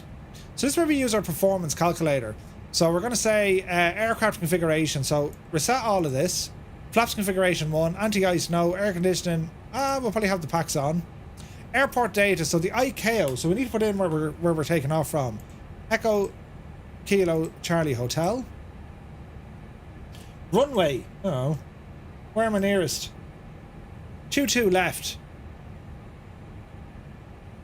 Runway length, runway heading, elevation, grand, Q&H 1012. 1012, and if I hit the B key, it's 1013. We won't fall out over 1, okay? Right, let me see. Calculate. So here we go. Flap setting 1, V speeds 147, 147, and 163. Okay. 147. 147. Come on, mouse. And what did we say? 163? 163. 163. And dish. Flaps are going to be 1. Flex 55. 30, yeah, that'll alright. Next phase. Right, let's pretend all that's grand, into our flight plan. Right, lovely hurdling. Can we get a bit of a pushback now? So we'll open up GSX, see if it'll play nice. Let me see. Prepare for pushback, or we can actually use this gadget here for pushback. Let's use this gadget here. So, services, pushback. Straight away it moves us, okay. Here comes the little tugman. I left the cones on. Oh no, they'll come off. Alright, so our pushback guy is now rambling up. APU is already running, so we will be doing a start on the engines. Got the beacon light on. And then engine start switches are all below us here now as well. So the tug... Ah, Jesus. You'll go far, lad. Jesus. It's trying to figure out life there for the minute. The gap at the entry door reminds me of my flight in the DC-3. Yeah, you can fit your arm out, right? Yeah, Rad Baron, it's absolutely nuts looking. Nuts. Car DTM, it's just a quick demo flight, man. There's nothing major in it. Okay, so the pushback fella is like losing his will to live, look. Park and brake. On.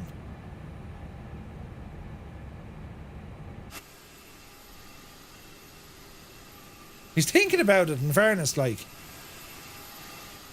What are you actually trying to do? Hello there. Let's see what happens now. Car DTM, thank you for the follow. Very realistic simulation of ground handling. Right? Utopian. Brilliant. Don't forget, lads, if you're watching us over on YouTube, if you wouldn't mind doing us a solid, do be sure to hit the like button. It recommends the stream to other people, and they'll be as confused as you are. So thank you very much. This is from Flight Tampa. This is Copenhagen Airport, and it's excellent. Hello, Captain. Hello. Ready for pushback. Thanks very much, Helga. Your man is lost here, though. But anyway, let's see what the pushback can do. In terms of the aircraft itself, what can we do? Well, we can turn on a bit of stuff. Bring out the L range, yes. Unfortunately, the any of your kind of wing equipment doesn't work with this. That's a pity. Let's see what happens. Now, let me see. I don't think I can. Copenhagen. One like as you command. Yeah. Why are there fingerprints on the windshield? They had some sort of... Departure checks completed. Bypass pin inserted.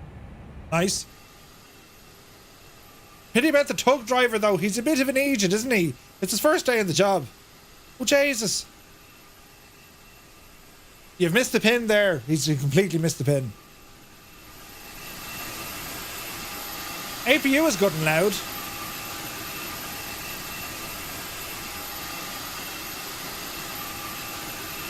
There's no heat blur effects coming from it, though.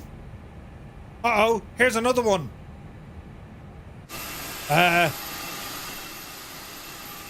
Okay. Let's see what happens, right? So when it comes to starting this machine, beat the J's is then... Locking gear. Weather system is already on. Can't do anything with predicted wind shear. You can arm the brakes, that's good. Engine start, ignition can go on. And we'll start them up here now, right? The smaller one is the GSX one, it works fine. Yeah, I think so. Just straight back. Straight push back. Release parking brakes. Brakes off. Commencing push. All engines clear. Start at wheel. Number 3 is coming alive. Let's check out the sounds.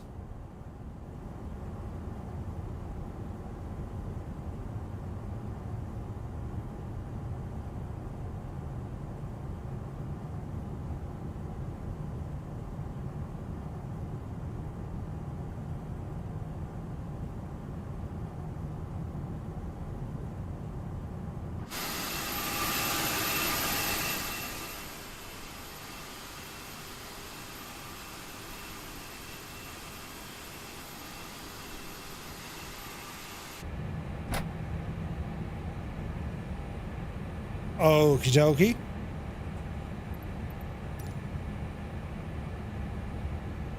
That was abrupt. Uh-oh. Reset parking brakes. I just did! Okay, is that engine one up already? Okay.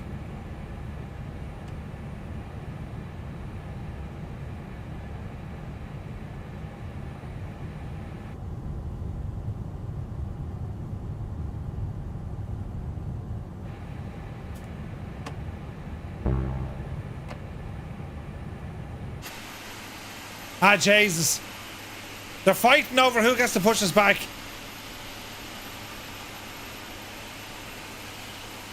It's like a freaking duel here, look. No, I'm doing it. No, I'm doing it. No, I'm doing it. Listen. Jesus. Oh, now she's doing it. Who's doing it? Let's start up the other engines. Slowly but surely coming alive. Can we get the two of these up and running? Go up there now, you devil, you. Unlocking gear. Why are we still moving? We shouldn't be moving. Why is the plane moving? Where's that Aegis bringing us? Oh, Jesus. Jesus. Ah, he's gone. Brilliant.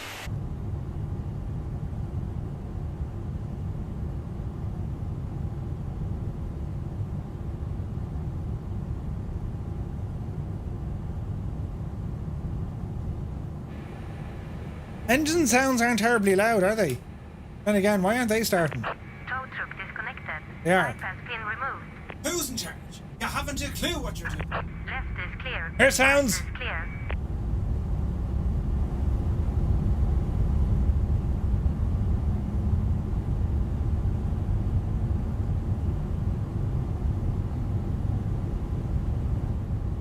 Well, the sounds are... I don't know, lads. The sounds aren't great, are they? Right, anyway.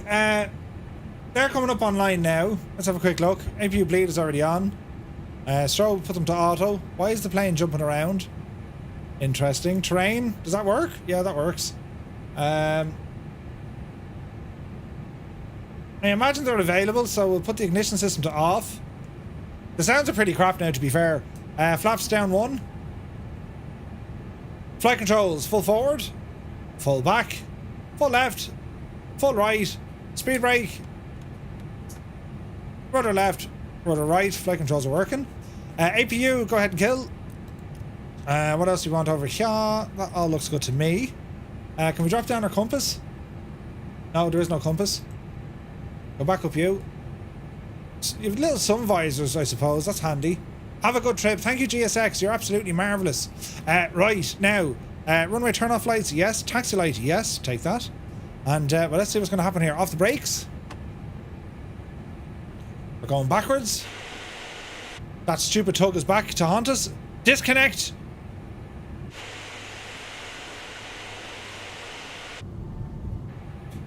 Let's get out of here. Oh, there's engine sounds. Right, okay, they work. Uh-oh, uh-oh. Why can't we steer now? Nose wheel steering. I can't disconnect that. How do we get rid of this? Ah, Jesus, they left the pin in. Turn off LS on both sides. Hi, Alison. How do you get the pin to remove now? This is absolutely hilarious. Oh, Jesus. Hang on. GSX nose wheel lock.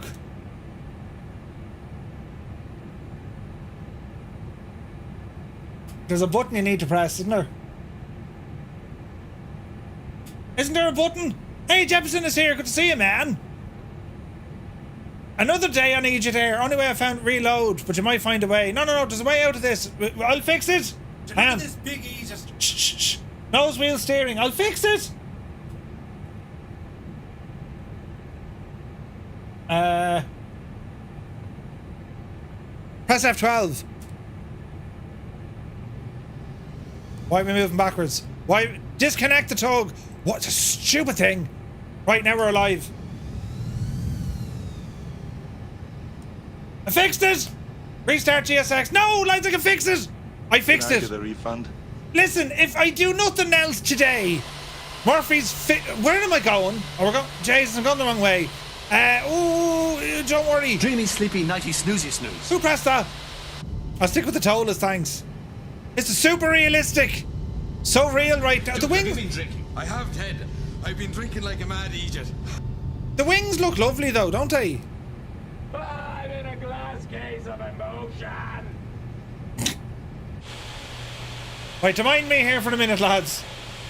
I fixed the They've done thing with the studies on yoke. it. 60% of the time, it works every time. Right, now, oh, Jesus. Oh.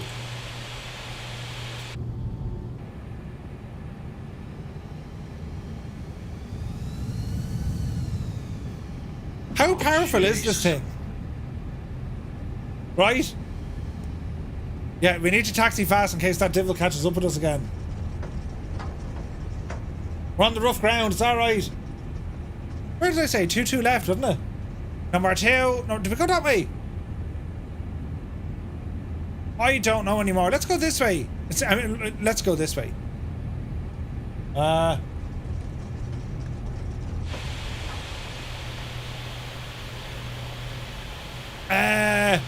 We'll go that way.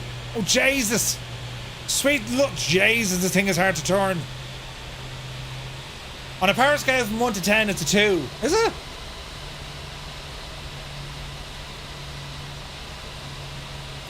I don't know. All is looking well. We've recovered the situation brilliantly. I just want to say that, lads, you know, it's notoriously underpowered. Oh, jeez. The real one or this one? Oh, behave. It's a beaut though, an underpowered beaut, but still, it is freaking nice looking, isn't it? Visually, the thing is hot. It's so nice.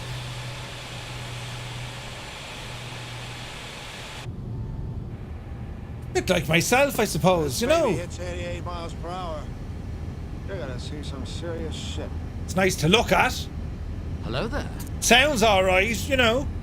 Yeah, and at times you can actually do what you wanted to do. It's known as hairdryer engines. No way. It climbs like a potted plant. Looks like style over substance. Me or the plane. Even my wallet is running away from this one. Hey, Arch NDA, good to see you. I just want to know if this can do a hold and I'd be happy. We'll try that now in a second. Auto brake. Max. Spoilers arm. Takeoff configuration. Doesn't do anything. Auto brake needs to go. Why is the auto brake turning off? It'll be grand, lads. It'll be grand, right? Are you in flight sim or X-plane? This is a flight sim. Okay. Little bit fast there, Murphy. Calm it down now, Jemima.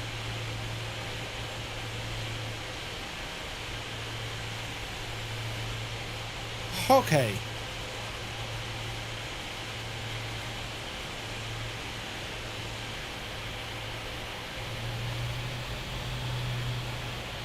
Sounds actually alright. Sounds are nice, lads.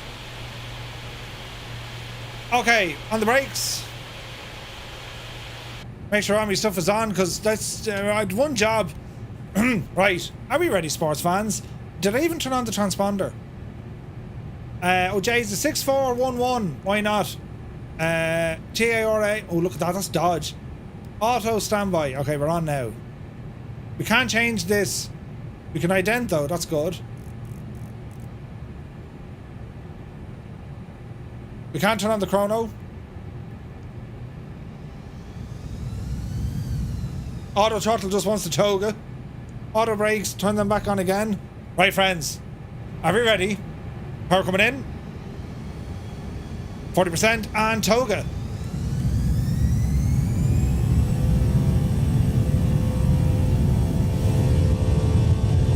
Not bad. Not bad at all.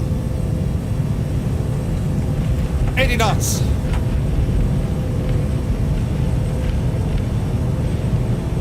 100.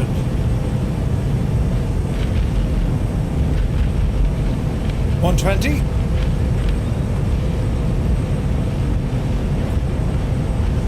V1. V1. Rotate. Upsy daisy. Get up, you devil. Get up, you devil. Pause the rate of climb. Gear up.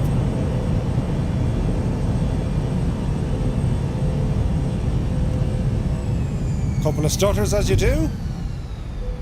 Oh Jesus. Oh Jesus. Go handy more, will you? Flaps in.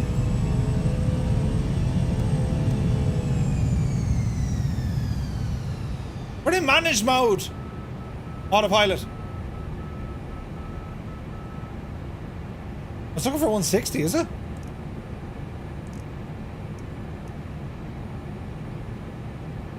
Okay, so it doesn't like C. Okay, she likes C. Right, grand. Why is the speed so low? Alright, let's get the speed in.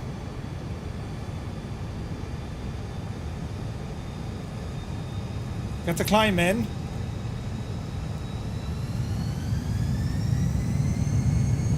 There we go. Jesus.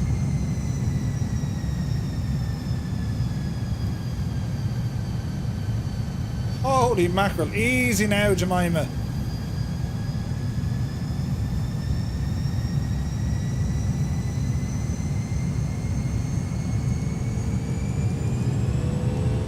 Alright. Vertical speed. Okay, so vertical speed is doing what it should do. Auto throttle is doing what it should do. It's behaving.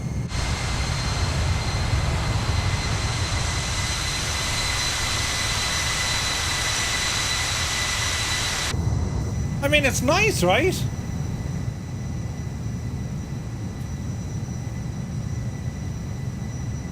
It's not study level, more like Gibbo's level of study. No, listen, it's not bad. Okay, how can it do on a heading, right? Heading mode. Okay, turn me left here, please. We're going up just to 10,000. Increase our rate of climb. Let's call it 2,500. Bring our speed up to 250.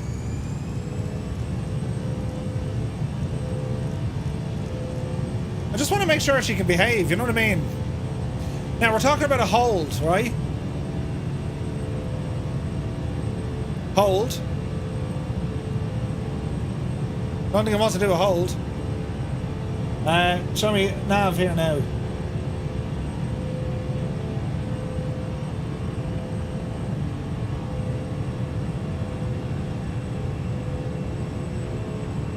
Galmi, right? Let's go to Galmi.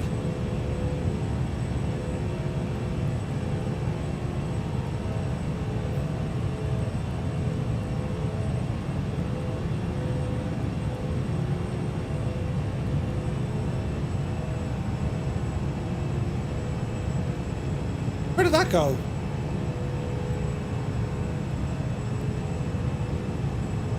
Direct Galmi, right?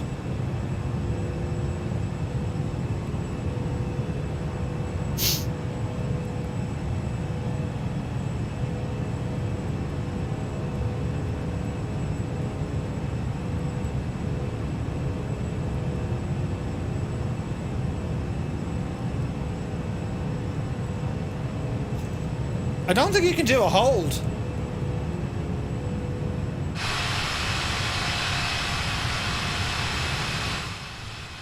Where did who go?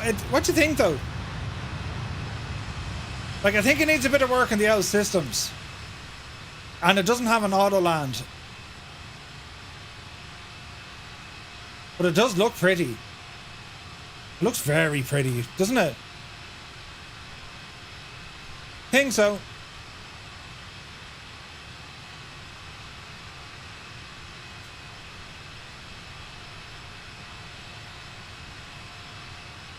Visually, I think it's really good. I think it's too light on the systems.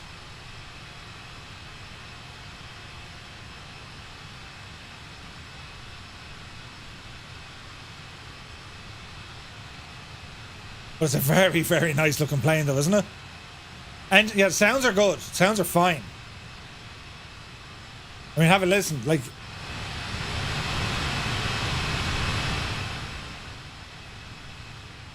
with the size of buttons, the engines are so small considering how big the plane is, isn't it?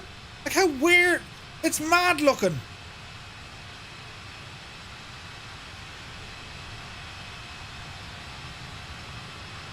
Like they're teeny tiny. What were they thinking?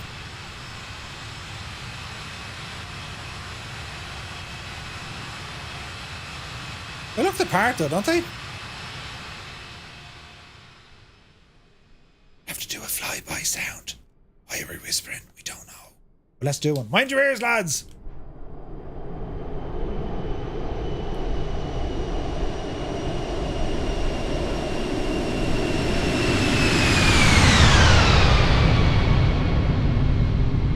Sold! Just for that! Just for that! Right? That was absolutely class, wasn't it? Come on now, lads, that was good. We'll do it again. Let's hear that again. Are we ready now? Mind your ears, right?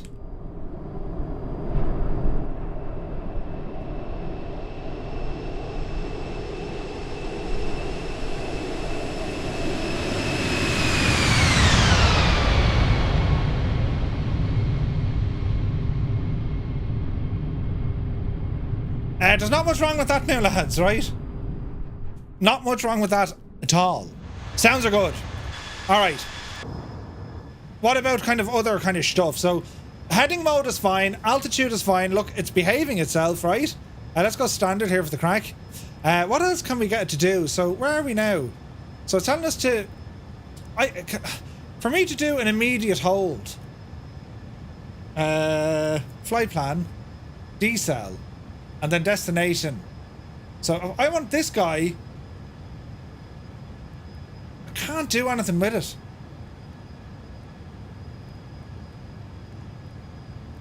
I can't do anything there. That's unfortunate. Performance, that's fine. Menu, no. Fuel prediction, program, or progress rather. Direct to, waypoint, flight plan waypoints, ESTL. Empty. Let's go for that. But I can't do a hold. So that's an issue. They need to be able to put a hold in, and she can't auto land either. Right? Try the alerts. What alerts would you like? So, for instance, will engine 2 now drop? There goes engine 2.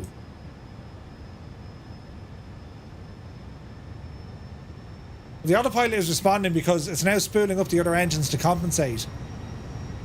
Okay. Let's see if she fires back up the engine. Now, in terms of alerts, so you have this gravity gear extension, but that doesn't work.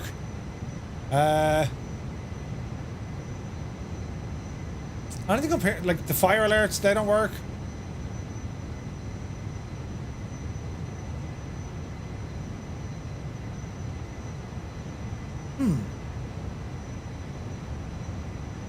What's the price of this? It's $29.99 or $29.95. Okay, take off autopilot. Auto throttle.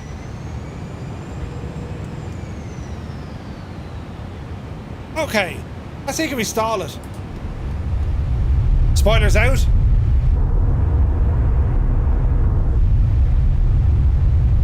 Easy now, Jemima.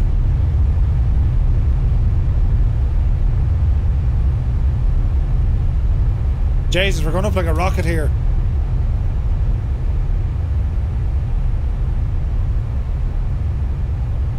Wait for the stall. Wait for the stall. Why did the auto throttle come back on?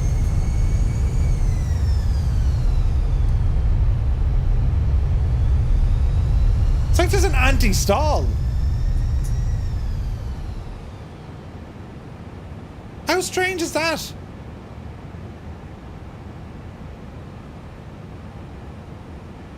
Doesn't seem right, does it?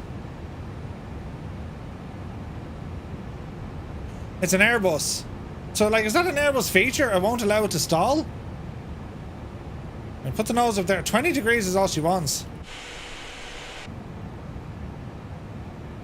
Let's see what happens now. 140. I'm not touching the throttle, right? 140. Auto throttle is just engaged. They're designed not to stall. Okay, so that works. That's kind of cool, right? But hang on a second, lads. I mean, this is me we're talking about, right? I mean, surely to Jesus, Murphy can break Airbus. I mean, come on, right?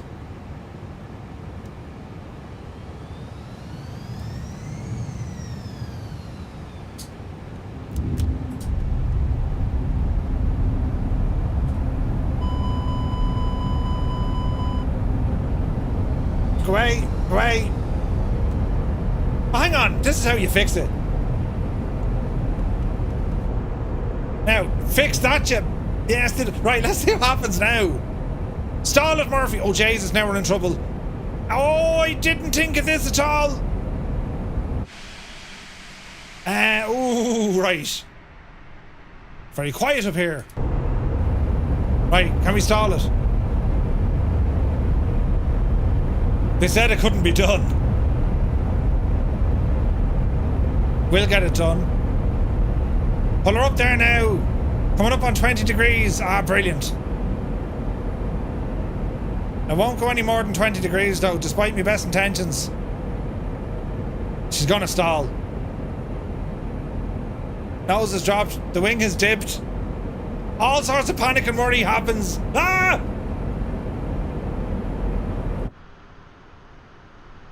Still very nice. Okay, let's call it how it is. It's 30 bucks. It is resembling that of an Airbus A340. It looks very, very good. The sounds are very, very good. It is light-ish on the systems, but are you going to be able to do a basic flight from A to B in this thing? Yes. However, taking it on VATSIM without the ability to do a hold or an auto land, you might be in a little bit of trouble. Right? Gear animation is nice. But of course they won't power up now because I have the engines off and the APU off. Oh bother.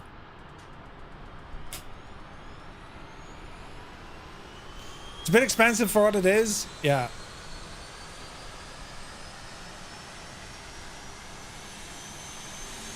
There go the flaps. Can we get the gear in? There's the gear.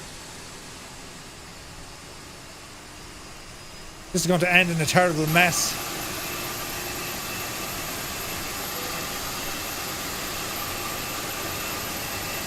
Look at the wing flex. Wing flex is really good. Look at that, lads.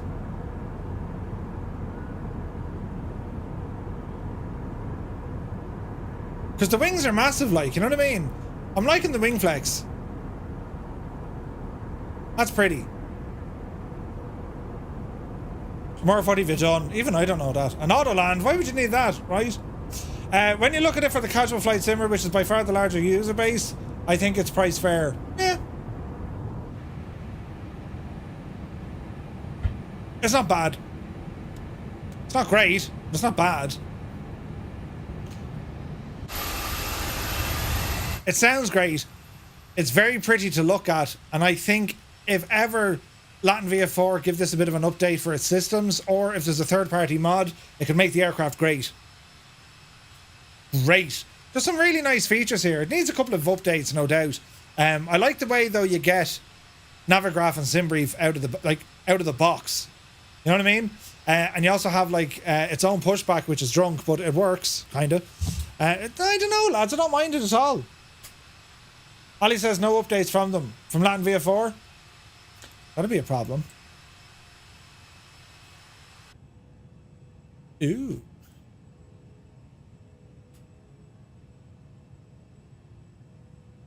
Yeah, I don't know. Jeez. It's not bad. Not great, but not bad. Now, while we're here, I need to go over and do a thing. Because I want to check out a quick scenery here before we jump over to X-Plane, because I want to show you the crack with X-Plane with its newest update, right? Now, Kristiansund, that's where we're heading for. And that is ENKB, right? ENKB. Now, can we park here somewhere with this monstrosity of an aircraft? Why not? Let's go for 16F. Let's see what happens here, friends, right? No, I said Headwind. I've said don't expect mods from them. Oh, Headwind? Yeah. All those missing features you've mentioned, have LatinVFR added them to the rest of the Airbus fleet? Not really. No, not really. As I said, if you're looking for an A340 and Microsoft Flight Sim, it's the only option we really have, right? It's the only option we have. Right, shut down this thing now. There's potential. There's potential. That's the APU screaming, is it? Yeah, that was the APU screaming.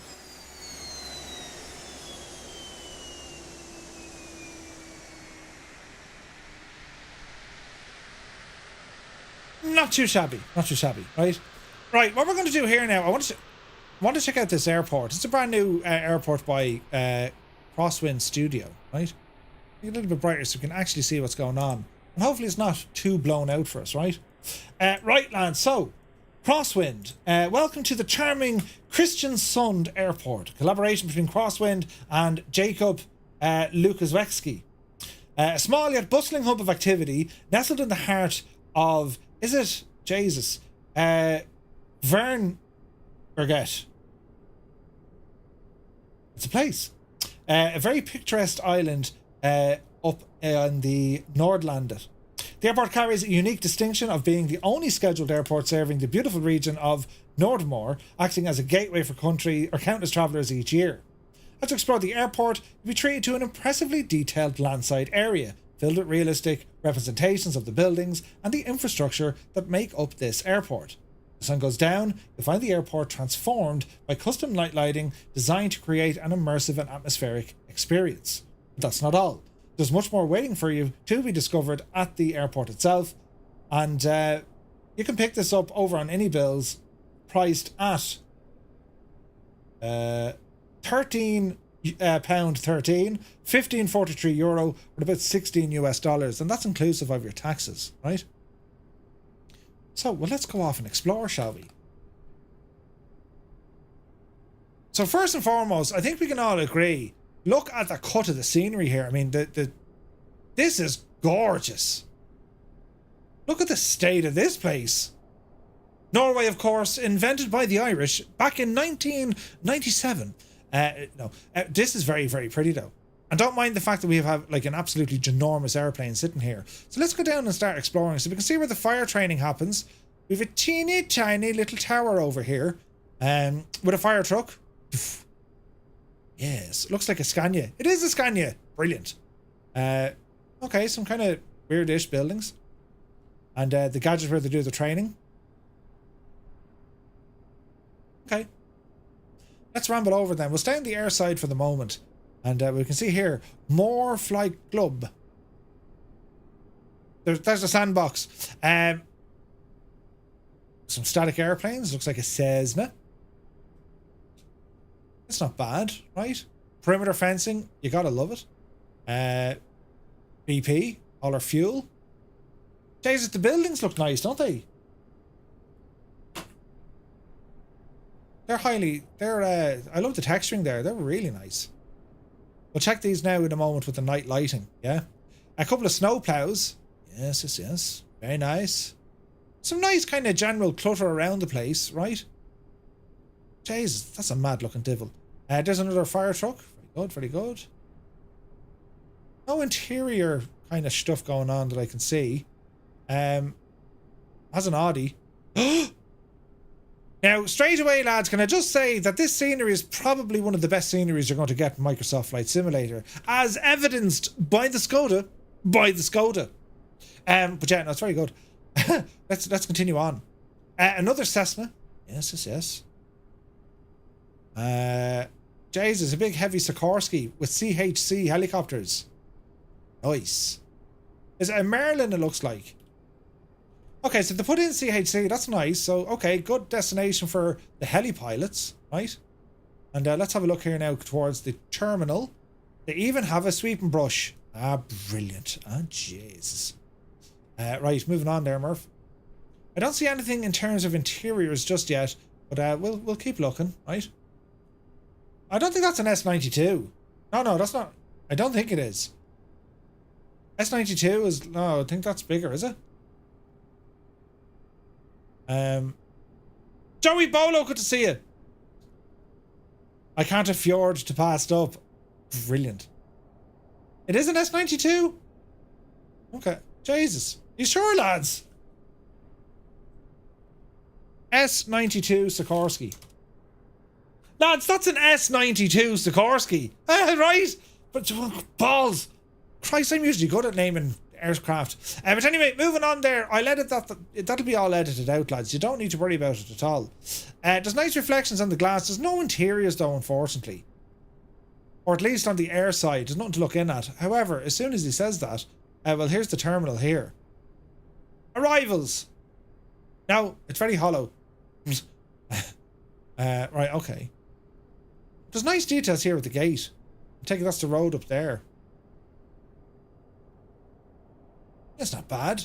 Right, let's come down to the land side. So, there's a bit of a pothole there. Jesus, Norway. Huh? I thought Ireland was bad. Look at the cut of your potholes. Right, Velkommen. Yes. Ramble in. Yes. And let's ramble in here. Yes. Crikey, it's the Norwegian Rozzers. We'll ramble in. The cars are done really, really well, aren't they? There's great detailing in them. I like... Look at the cut of that. Now, was that a Jag or a Maserati? Jag. There's the Polus. Yeah, like just there's a fair amount of detail here. Like, this is done nicely. And okay, we don't have an interior, but how important are terminal interiors, lads? What's your take on the terminal interiors in airports? Are they a must, or are they like, no, they're just wasting FPS? I mean, how often do you actually go into them? Do you know what I mean? Sure, here they are in the garden. Look at the lovely trees, look. Beautiful.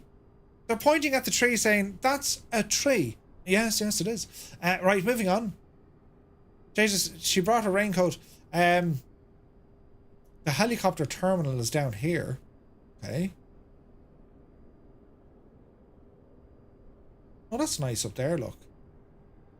More parking. That's like an elevator or a lift or whatever. There's quite a bit of detailing. So this is down as a chopper terminal. Jesus, it's like your man was in Face Off or something, wasn't it? I'm only saying now, but like, do you know? That's a man with a bag, she said. Man with a bag, yes, man with a bag. Looks very nice though, all the same. There's another sandbox. Yeah, there's quite a bit going on here. And then you have like this quarry here as well. Okay, what do we like for night lighting? It's basic, right? But, you know. Were you going to... What was I using? This is... That's Parallel 42's flow. Jesus, the night lighting is nice, isn't it? Yeah, that is pretty. What's it like on the land side, right? Ah, yeah, that is nice, Lino lads. There's decent night lighting now. We will give it that. The lighting is excellent. What was it like down here at these other buildings? You know, the beautiful spill lighting. It's when you see developers go to that kind of a attention to detail, it looks absolutely incredible, doesn't it? Now this blue building down. Oh yeah, look at that. That's very pretty. That is ridiculously pretty.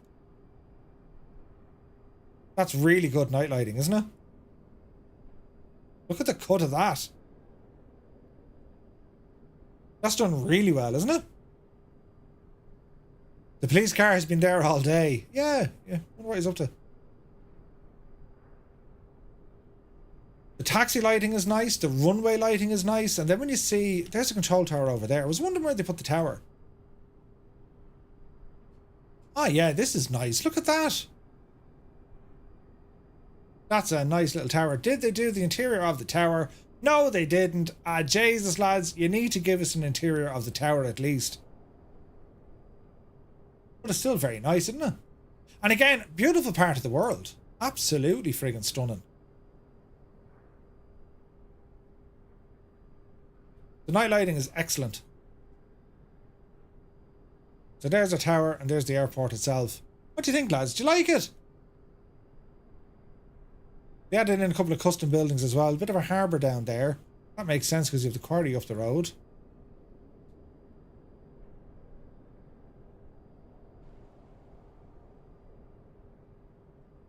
Fair enough. G-Sport. Spark Yacht. Jula.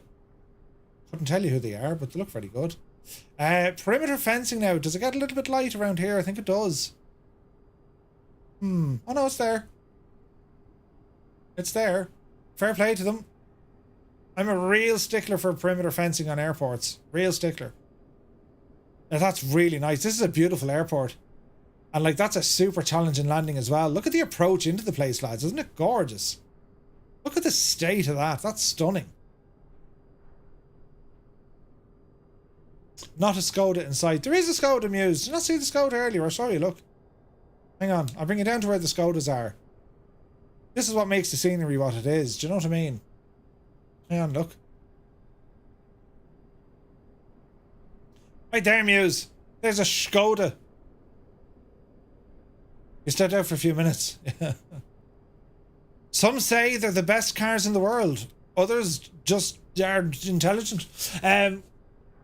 I fly a lot in this airport. I fly a lot in this part of the woods, so I'll definitely pick it up. Yeah, it's nice, isn't it?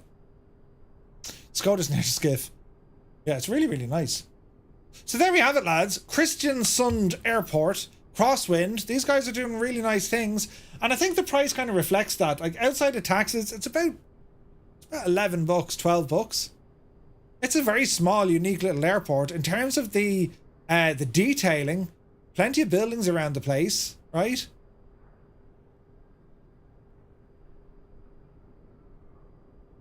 I mean, they've added a nice bit in.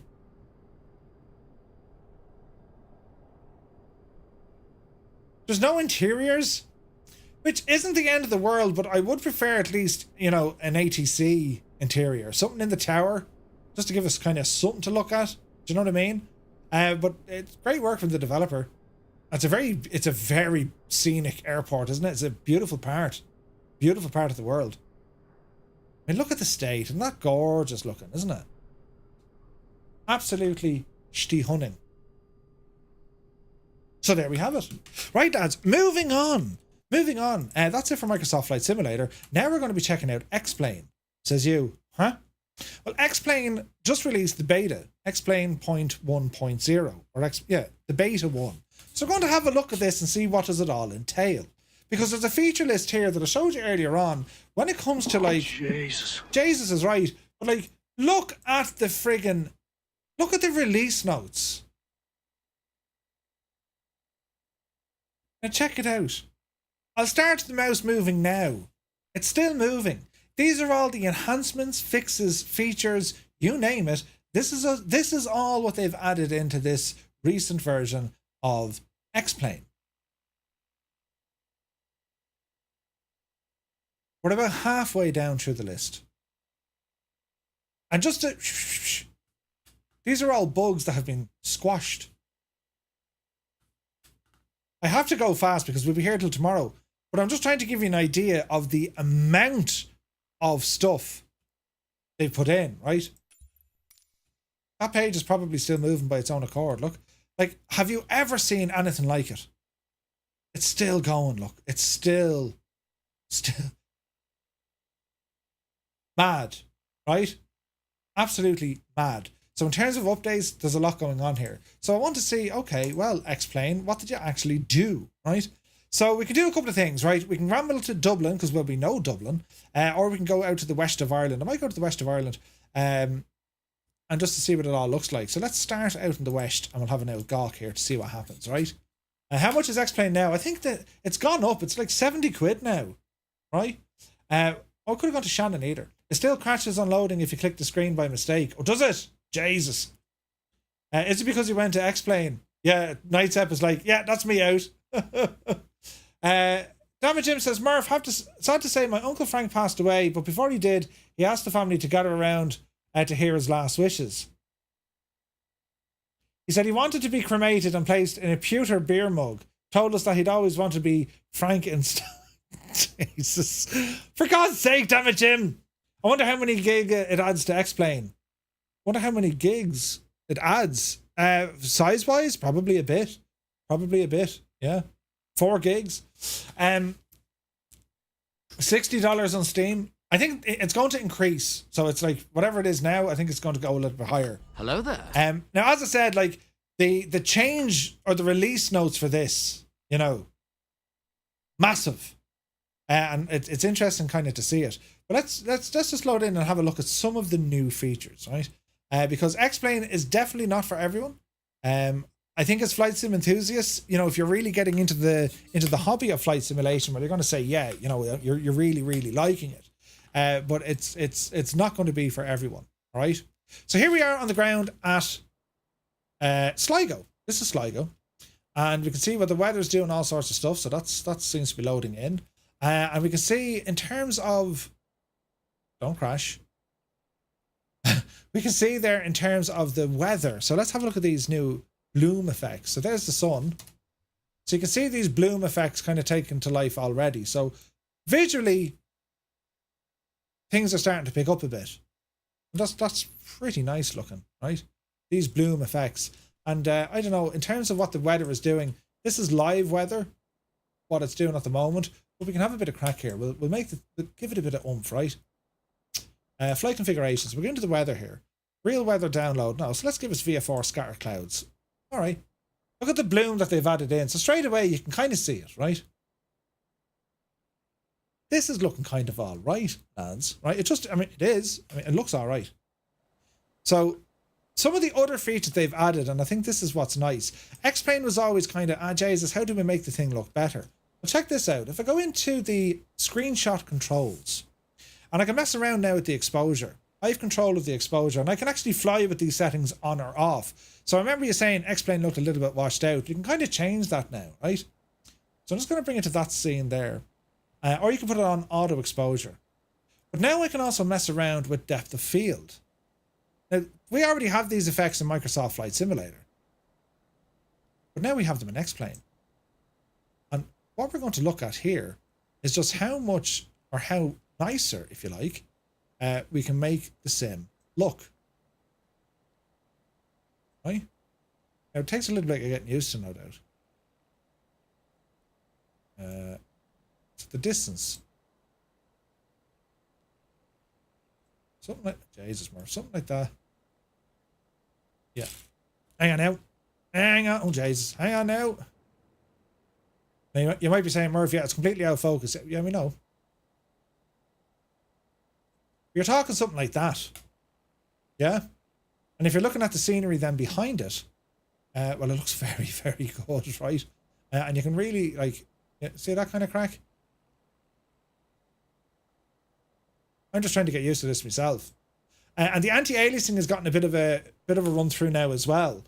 So bokeh, yeah. Too much bokeh. I agree. It doesn't look too realistic, but it depends on the shot you're kind of going for. Yeah. And then if you start affecting, you know, the time of day, well, it does start making a very, very compelling scene.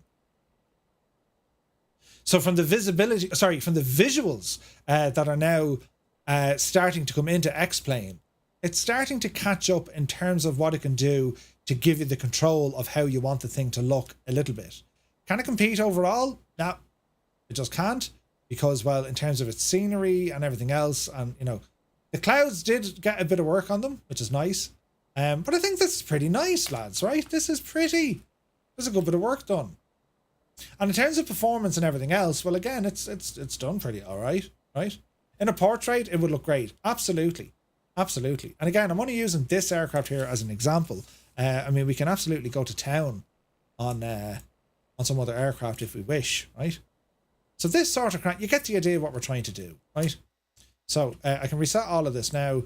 And then, again, we can mess around with the exposure levels if we want. We can fly with them on or off. See that kind of bloom effect? So the thing with X-Plane is, lads, we don't have the options like we have with the NVIDIA filters. They don't do anything, which is a bit of a right? But, you know, as it stands like this, well, it's not too bad at all. Now, some of the other changes that they did, well, they made updates to the water. I'll probably have to go out to sea a little bit for this. because, well, there's photogrammetry, or not photogrammetry, there's, whatchamacallit, there's the other gadget. Will it even render in? No, Murphy, you're gone to feckin' space. Right. So what they've done here with the water, lads, they've done all sorts, right? So they've made the water better, because it used to be an issue in X-Plane. The water, I mean, if you saw a boat or whatever on the thing, you'd see under it, which just didn't look right. So the water appears to be looking a little bit better. And again, we can go into the weather here and start messing around.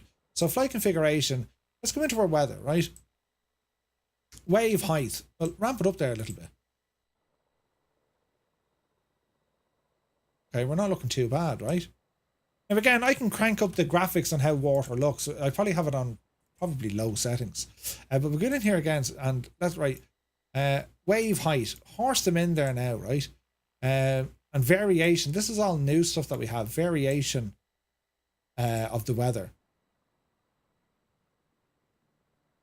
All right, so water textures. If we go into my textures over here, let's have a look. Cloud, shadow, world, anti-aliasing. There's something there we can crank up the water. Render distance, world objects. We can mess around with the graphics a little bit. Like, it's not terribly bad.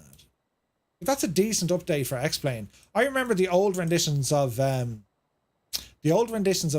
like the water used to be absolutely terrible. They were like 2D tiles. Do you know what I mean? But that's kind of like, that's a huge update now, visually, right? And there's other things, again, if you're looking at, you know, parts of X-Plane, what it does really, really well. Like, check out the trees. I've always been, like, mesmerized by this, right? So, yeah, here we have some trees. And, like, you look at the detail, lads. Like, individual friggin' leaves look, right? So, here's the trees. But what's always made this look pretty cool, apart from the fact that they cast their own shadows. If we go into the wind here, and we say, right, tell you what, give us a bit of windage there, will you?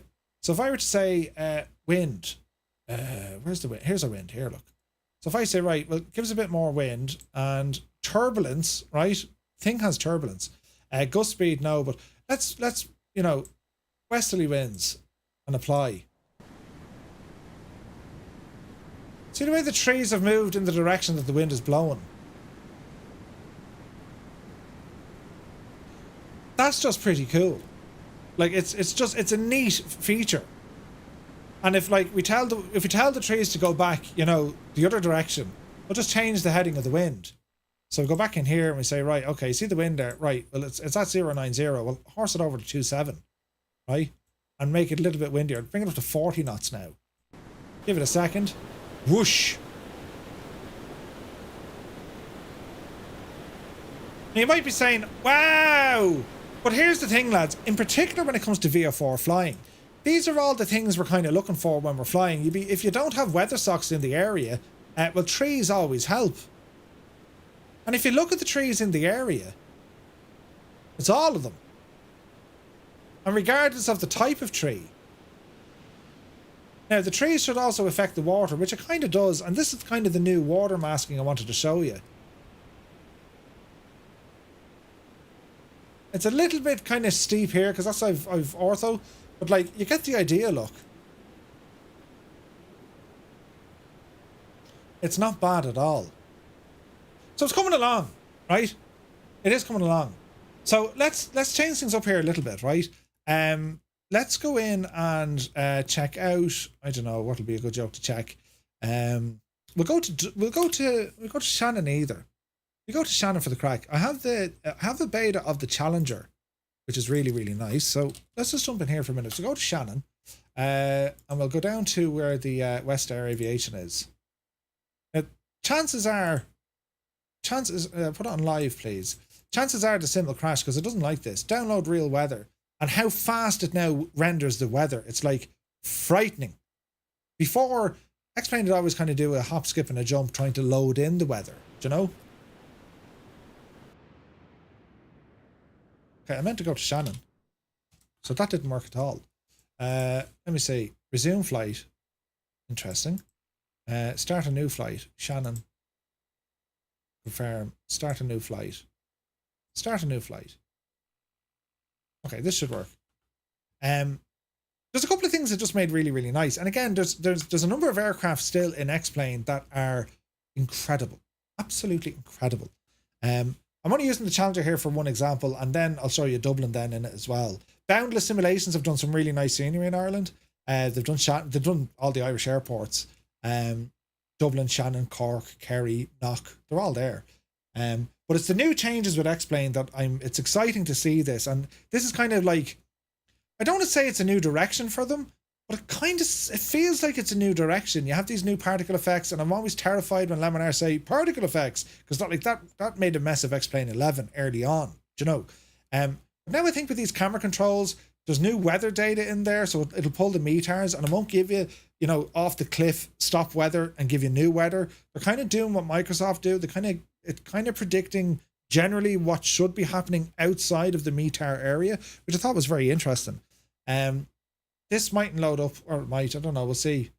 Because when you're on a beta, this is the option you have. If you want access to the beta, put your hand up, but be prepared for CTDs and sim crashes and all this. Or you can choose to opt out of the beta. Very handy. There's no other impact, you know. Can we have a pub crawl in Shannon, right? Sure, there's not many in it though. Right, so preparing the world, loading things in, and I should do the job here now in a moment. So if I'm at Shannon, we should get some AI aircraft from Just Flight powering things up here as well. And there's a couple of changes they did to the ATC. ATC, it's like Microsoft. It's not very good. Again, you know, if they could, I'd like something like a SayIntentions or Beyond ATC coming in. Do you know what I mean? So if I just say, right, EITTM, last seen where? At Shannon. Right, fly, you fool. Let's see what happens. Hopefully it doesn't crash. It could crash. Thinking about it here now for the moment. Oh, holy crap, it was in the air when I was flying it. Ooh, don't panic. Yeah, I was in Shannon flying it. It remembered the aircraft was in the air. Holy crap. Right, lads. So here we are in the Challenger. I can just unpause this. Isn't it kind of mad the way it remembered everything? In the air, like, do you know what I mean? Now, there's a good chance it's going to, like, not work here because this flight was saved not in a beta. Does that make sense? Hey, Rambo, good to see you. Yeah, there's every chance it's not going to like this.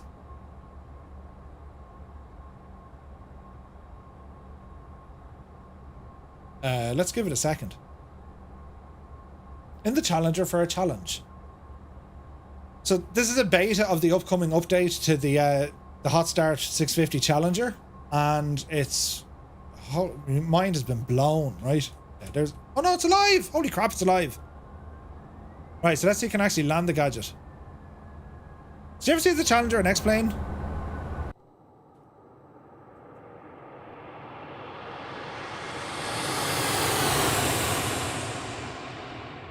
Right.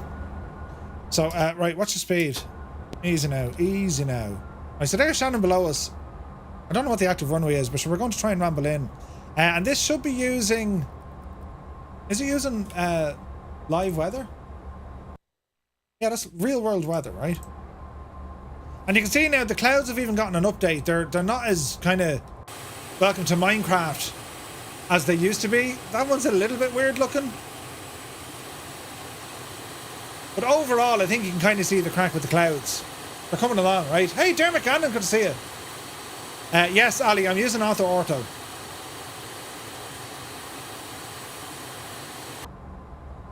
This is auto. Performance looks good on your setup. Yeah, its performance is always good on X-Plane. 70 FPS, it's pretty good. Right, we're going way too fast, but listen, let's see what happens, right? The Hot Start Challenger is one of the most complex, rich simulations in any flight simulator. It's incredible.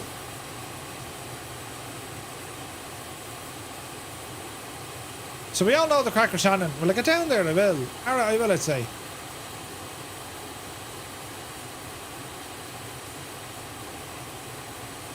Let's see what happens, right? 2,500. 2,500. Right, easy, Murph. Stop jumping around, camera. I hate when you do that. Sync rate. That's grand.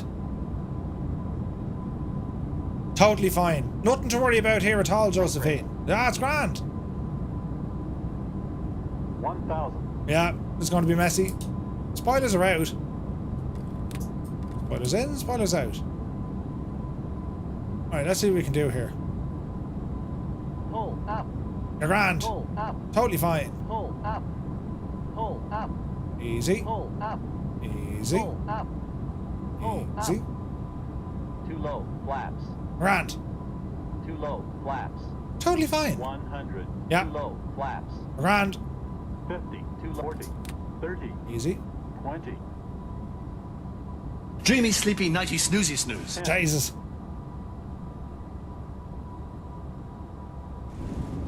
Touchdown. Right. Reverse is unsafe. In you go. I forgot to turn those on. They're important.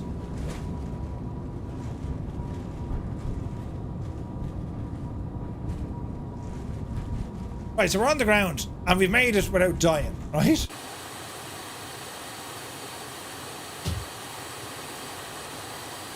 So what I want to show you here, as we just kind of stop the L machine, right?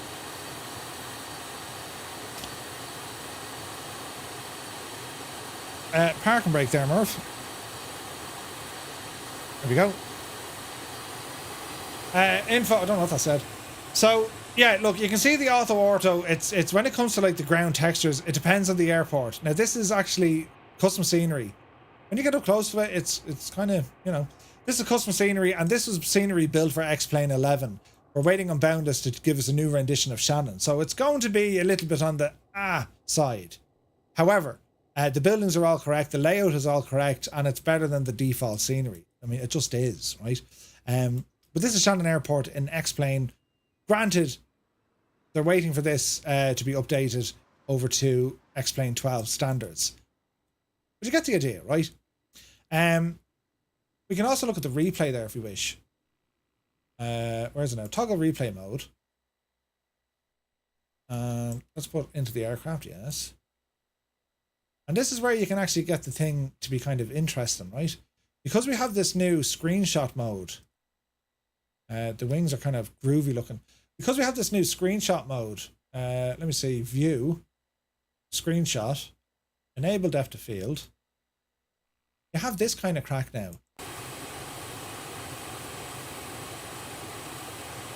And this is all new for X-Plane. Do you know what I mean? This is all brand new for X-Plane. So we can mess with the depth of field.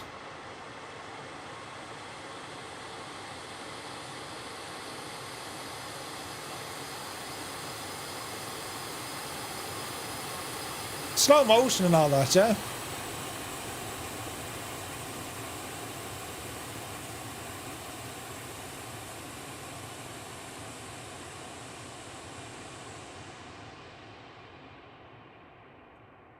So there's the landing. Right? It's done very, very well, right? So that's there. Let's go back to the flight configuration menu. We're going to go, just for sheer laughs, let's go on a 7.5, because I flew this the other night in flightsim and it was hilarious. Because I nearly crashed it on takeoff, right? It was hilarious. And what colours did I fly it in? Was it 2E? Could have been 2E. So we'll go 2E and ramble up here up to Dublin. And from Dublin, I don't know, we'll go down from over here, I suppose. 407, sure, why not? And let's load her up in there. So this is Flight Factors 757, right? And it just got an update a couple of days ago. These guys are working on a 777, their version of the 777. And I've seen pictures of it, I've seen the details of it. The X-Plane world, it has everything you would expect a flight sim to have without the multiplayer aspect. Yes, you can get group flights in there, but you're going by LAN. You can use Join FS, but it doesn't have the same kind of easiness, if you like, as Microsoft Flight Simulator. It doesn't have that. X-Plane is, I still think, highly suited airline flights, VATSIM in particular, or the online networks, because it just works very well. And yeah, there's always going to be differences between both platforms, but both offer their own strengths and weaknesses. But with the latest updates for X-Plane itself, it's pretty cool. X-Plane crashes early and often. It depends, you know. Hey, Mr. Allsave, good to see you. It depends. Like, if you're having issues with X-Plane, more than likely it's a third-party add-on, you know. X-Plane is going to get multiplayer from their mobile version soon. Yeah, that's the idea. That's what they're trying to do. Now, whether or not, like, as I said, if we wanted to do a group flight, I can add in multiple people and you connect using your IP address, which kind of makes a nice environment because, well, you're only sharing the virtual skies, if you like, with your own people, right? If that's your thing, you can absolutely do that. Or you just fly in flightsim or, you know, whatever. The shared cockpit experience in X-Plane is very, very good, in particular on the gadget, on the Challenger. It's just excellent, do you know? But I think the point I'm making here is X-Plane 12, this is a massive update, like friggin' huge, massive, right? And I suppose the silver lining in all of this as well, Microsoft Flight Sim, its Sim Update 15, they had said, listen, you know, the build we have at the moment, unless there's any issues, that's what we're going to do, you know? Your rendering options are set too high. X-Plane can't run it. Minimum frame rate has... I don't mind that. Okay, so this is freaking out now. It'll probably have a crash. Oh no, we're live. Pratt & Whitney or Rolls-Royce. There we go, Pratt & Whitney. Your X-Plane version is not yet supported. Yeah, we don't need to worry about that either. XP Realistic, we can have that on or off.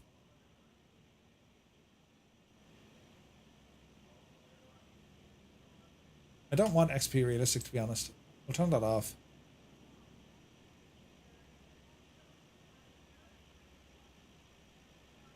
Okay, so this depth of field, turn it off. Here's our 757. And again, you can mess around the exposures, which is pretty nice. This is a stunning airplane, right? Absolutely cool, so it is. We're here in Dublin. And, well, the rendition of Dublin, again, is done from Boundless. It's very, very good. They include, like, you'll see it, their ground markings are way better. Like, way better. The taxi routes, the ground markings, these are done so much better in X-Plane than they are for Microsoft Flight Sim. Because here's all your links, right? Anyone familiar with Dublin? So your links, right? But if you want to go up, we say up to your, you know, your tug release points. Let's go in there and have a look. I don't actually see the tug release points. Isn't that hilarious? Do they not have tug release points? Surely they have tug release points.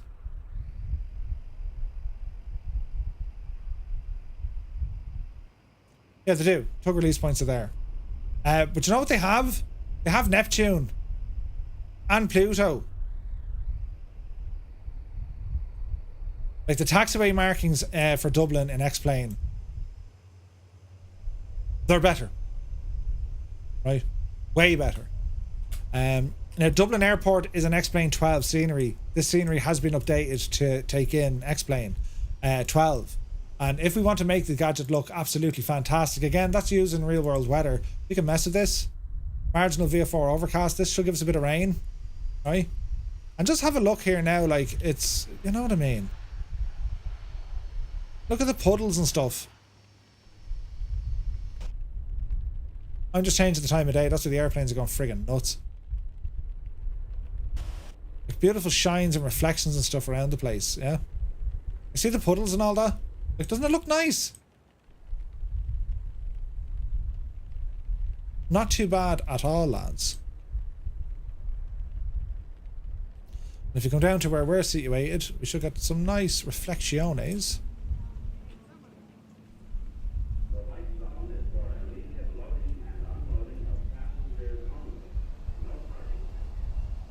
I wish that voice was the one out of Airplane. You can have 5 minutes. No. Do you remember them at the start? Giving out? So that's the 757 in X-Plane. Do you hear them? It's for loading and unloading only. Wouldn't it be great if that was the sound bit? Imagine if that was, that'd be hilarious.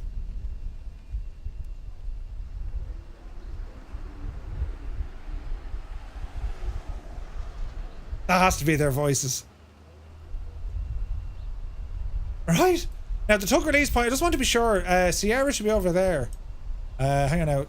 Sierra should be... Oh, Jesus. Yeah, I'm unsure with the tug release points, right? Anyway, you get the idea. Inside the cockpit of a 7.5. Again, let's just go back to live weather. There we go. Apply. There we go. And change the time of day a little bit. There we go. Something like that, I suppose.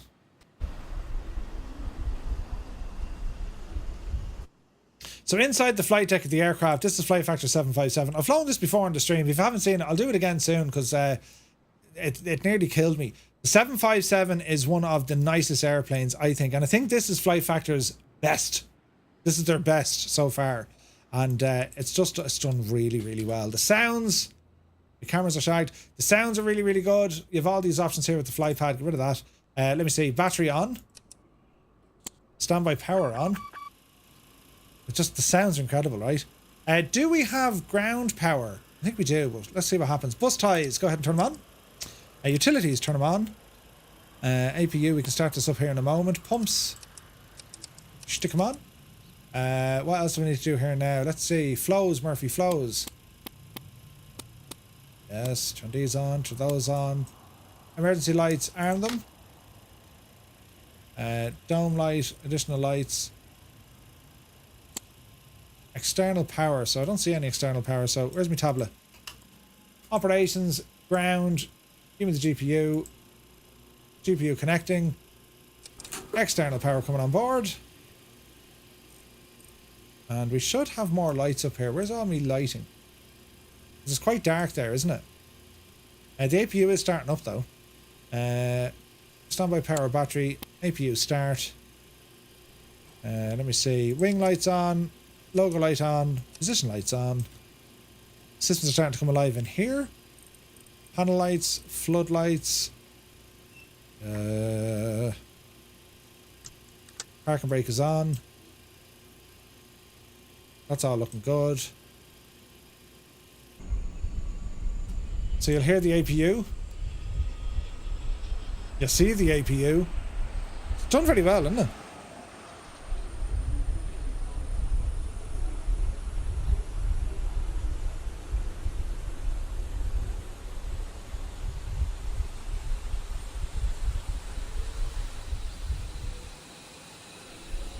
Hey, Warhamster's here. Good to see you, Hammy. How are things, dude? Right, so there's the APU coming alive. It'll tell us if power is available. APU available. Stick it on. APU bleed on. Isolation valve on. APU gen is on. Yes. They're on. Why aren't these coming on? What else do we need here? That's all grand. Automatic. Wipers, no. The wipers work though. Auto.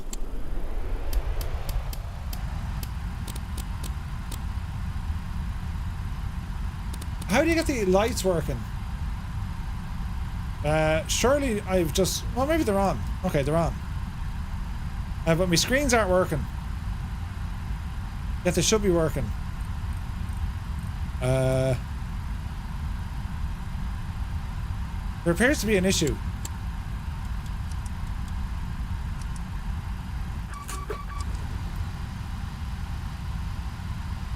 Yeah, the screens don't want to play nice. Probably needs a reload.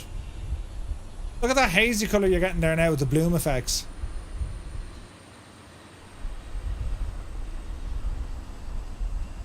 The 757, lads, absolutely deadly so it is. And, well, as I said, the update for X-Plane 12, they've put an absolute barrel load of features in there. Tons of features. And, like, you have the new shadows. They've seemed to have fixed a lot of the anti-aliasing. Like, See the jaggedy lines and all that stuff seem to be going away. Shadows are a lot, they're not as strong as they used to be, but I think they look now, now they look way better, right? And again, if you want to get into like super creative mode, you can, because you have these new bokeh effects. So if we were to say, right, hang on a second. So here is my 757, and can we get a decent picture of a 7.5? Yes, we can. Zoom in on the engine or something like this, let's say. And we go to our screenshot gadget. Enable depth of field. You can mess around with the exposure as well. Blur out the background a little bit. Keep up here nice and sharp. Mess with the exposure completely. And if we really want to make this look savage, right? That's the weight and balance. Get into the weather. I want the runway to be soaking. So manually enter the weather. And runway, I want it to be wet or standing water. Let's see what happens here. Yeah, now we're talking, right? Looks a little bit weird and janky, I have to say. There's some nice shadows coming in, so let's see. Something like that. Bit of something like this, maybe.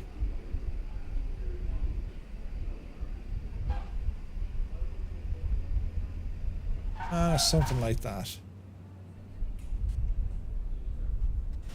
Like, we get the idea of how decent we can now make it. I mean, look at that. For X-Plane, this is phenomenally good.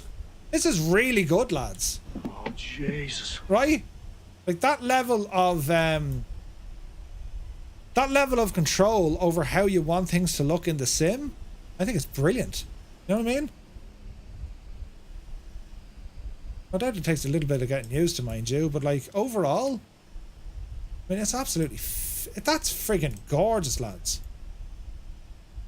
Look at the state. Look at that. That's X-Plane. Look how good it looks, right? Do you get flybys in X-Plane? Oh yeah, oh yeah. So it's a nice feature. It makes the sim look better. I mean, it just really does. No, nay, never. Colonel Fork's like, no, you're not doing it, Murph. You're not doing it. But I know, Colonel Fork, but did you see the warbirds you can get in X-Plane? I mean, I'm just saying, like, they've nice things in this sim. But yeah, I think it's done pretty well. And it works with VATSIM, you know. I fly this on VATSIM a bit. Don't call me Shirley. Like, of the aircraft, what would Colonel Fork like here? I'm sure, to the DC-3, that's excellent, by the way. I'm just saying. What else would he like? An L5 Sentinel, the L Stinson, right? And then of course you've other aircraft that try to kill you. Then you have the Vulcan, of course. An F-14 is pretty decent. The F4 Phantom is nice. I have an F-19 from. There's stuff here, man. But you get the idea, right? You get the idea. A photo flight sim. Yeah. What's the fun of warbirds without flying in a group? Well, again, you can fly in a group. It's just done a little bit differently. So if I were to say, right, how do we get into this now? If I get into network and I can add in, see multiplayer, you can add multiplayer machines. Add other simulators on your local network here to fly together. You can race, fly information and more. Now when they say on your local network, you're just adding them into your network. But it's very complicated. Oh, not for a second am I saying this is the way, this is good. It's a pain in the ass, but it is possible to do it. You know, it is possible to do it. But yeah, listen, each to their own. If X-Plane is not your thing, I ain't here to sell it. I'm just saying the updates that the thing has gotten make this it's a better simulator for it. I mean, it is, you know. Sorry, Patrick, that'll be €1 into the swear jar. I need to go back and play that sound file to actually see, you know, is your one loading and unloading.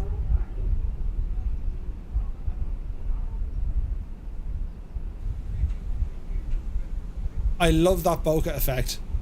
I think that is an absolute game changer for X-Plane. Look at that scene, lads. That is an absolute game changer. It's done really, really well. But anyway, That's kind of the stab of it there now, ladies and gentlemen. Two Dogs, thank you very much indeed for 17 months, my dude. Absolute ledge.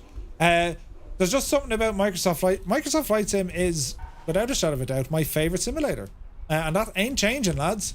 I'm just saying, there's stuff after happening across the way in X-Plane that I think they've done an excellent, excellent job. The real bit of stuff is that if you want multiplayer, you need the exact same hierarchy in your folders. All clients, so all planes and etc. Really? I've never had that with Dread Metis. I flew with Stewie on this before. The red zone has always been for loading and unloading passengers. Museman, you're on to us. That's what we're talking about. B. Carlos says, I've been considering X-Plane for 20 years. I'll probably still be considering it for another 20 years. Any simulator, you know, they'll always have the pros and cons. X-Plane is making a lot of noise considering how small the team is. Consider that. You know, Laminar Research, what, they got 40 people now, which is huge, right? Maybe they have a little bit more. And you compare that to a Sobo Studio. Vastly different. Different pockets and all this as well.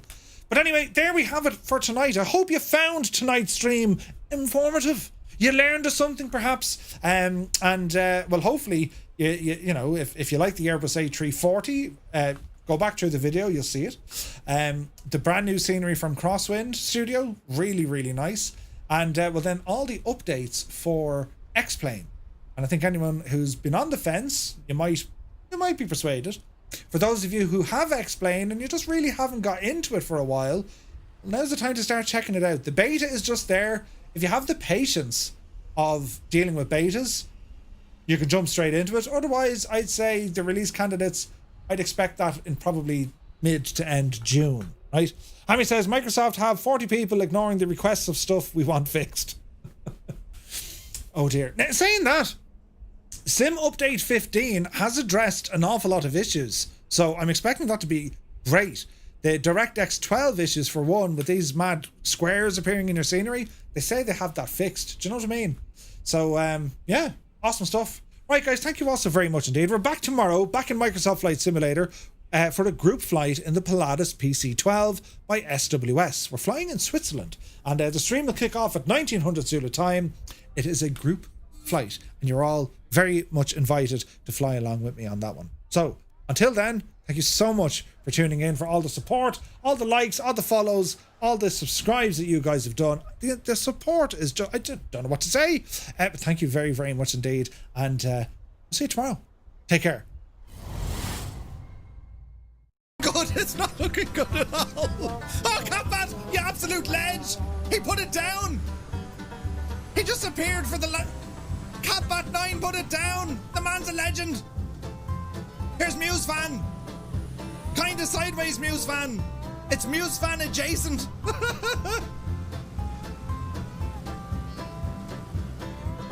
Catbat 9, that's like the most impressive landing I've seen out of the DC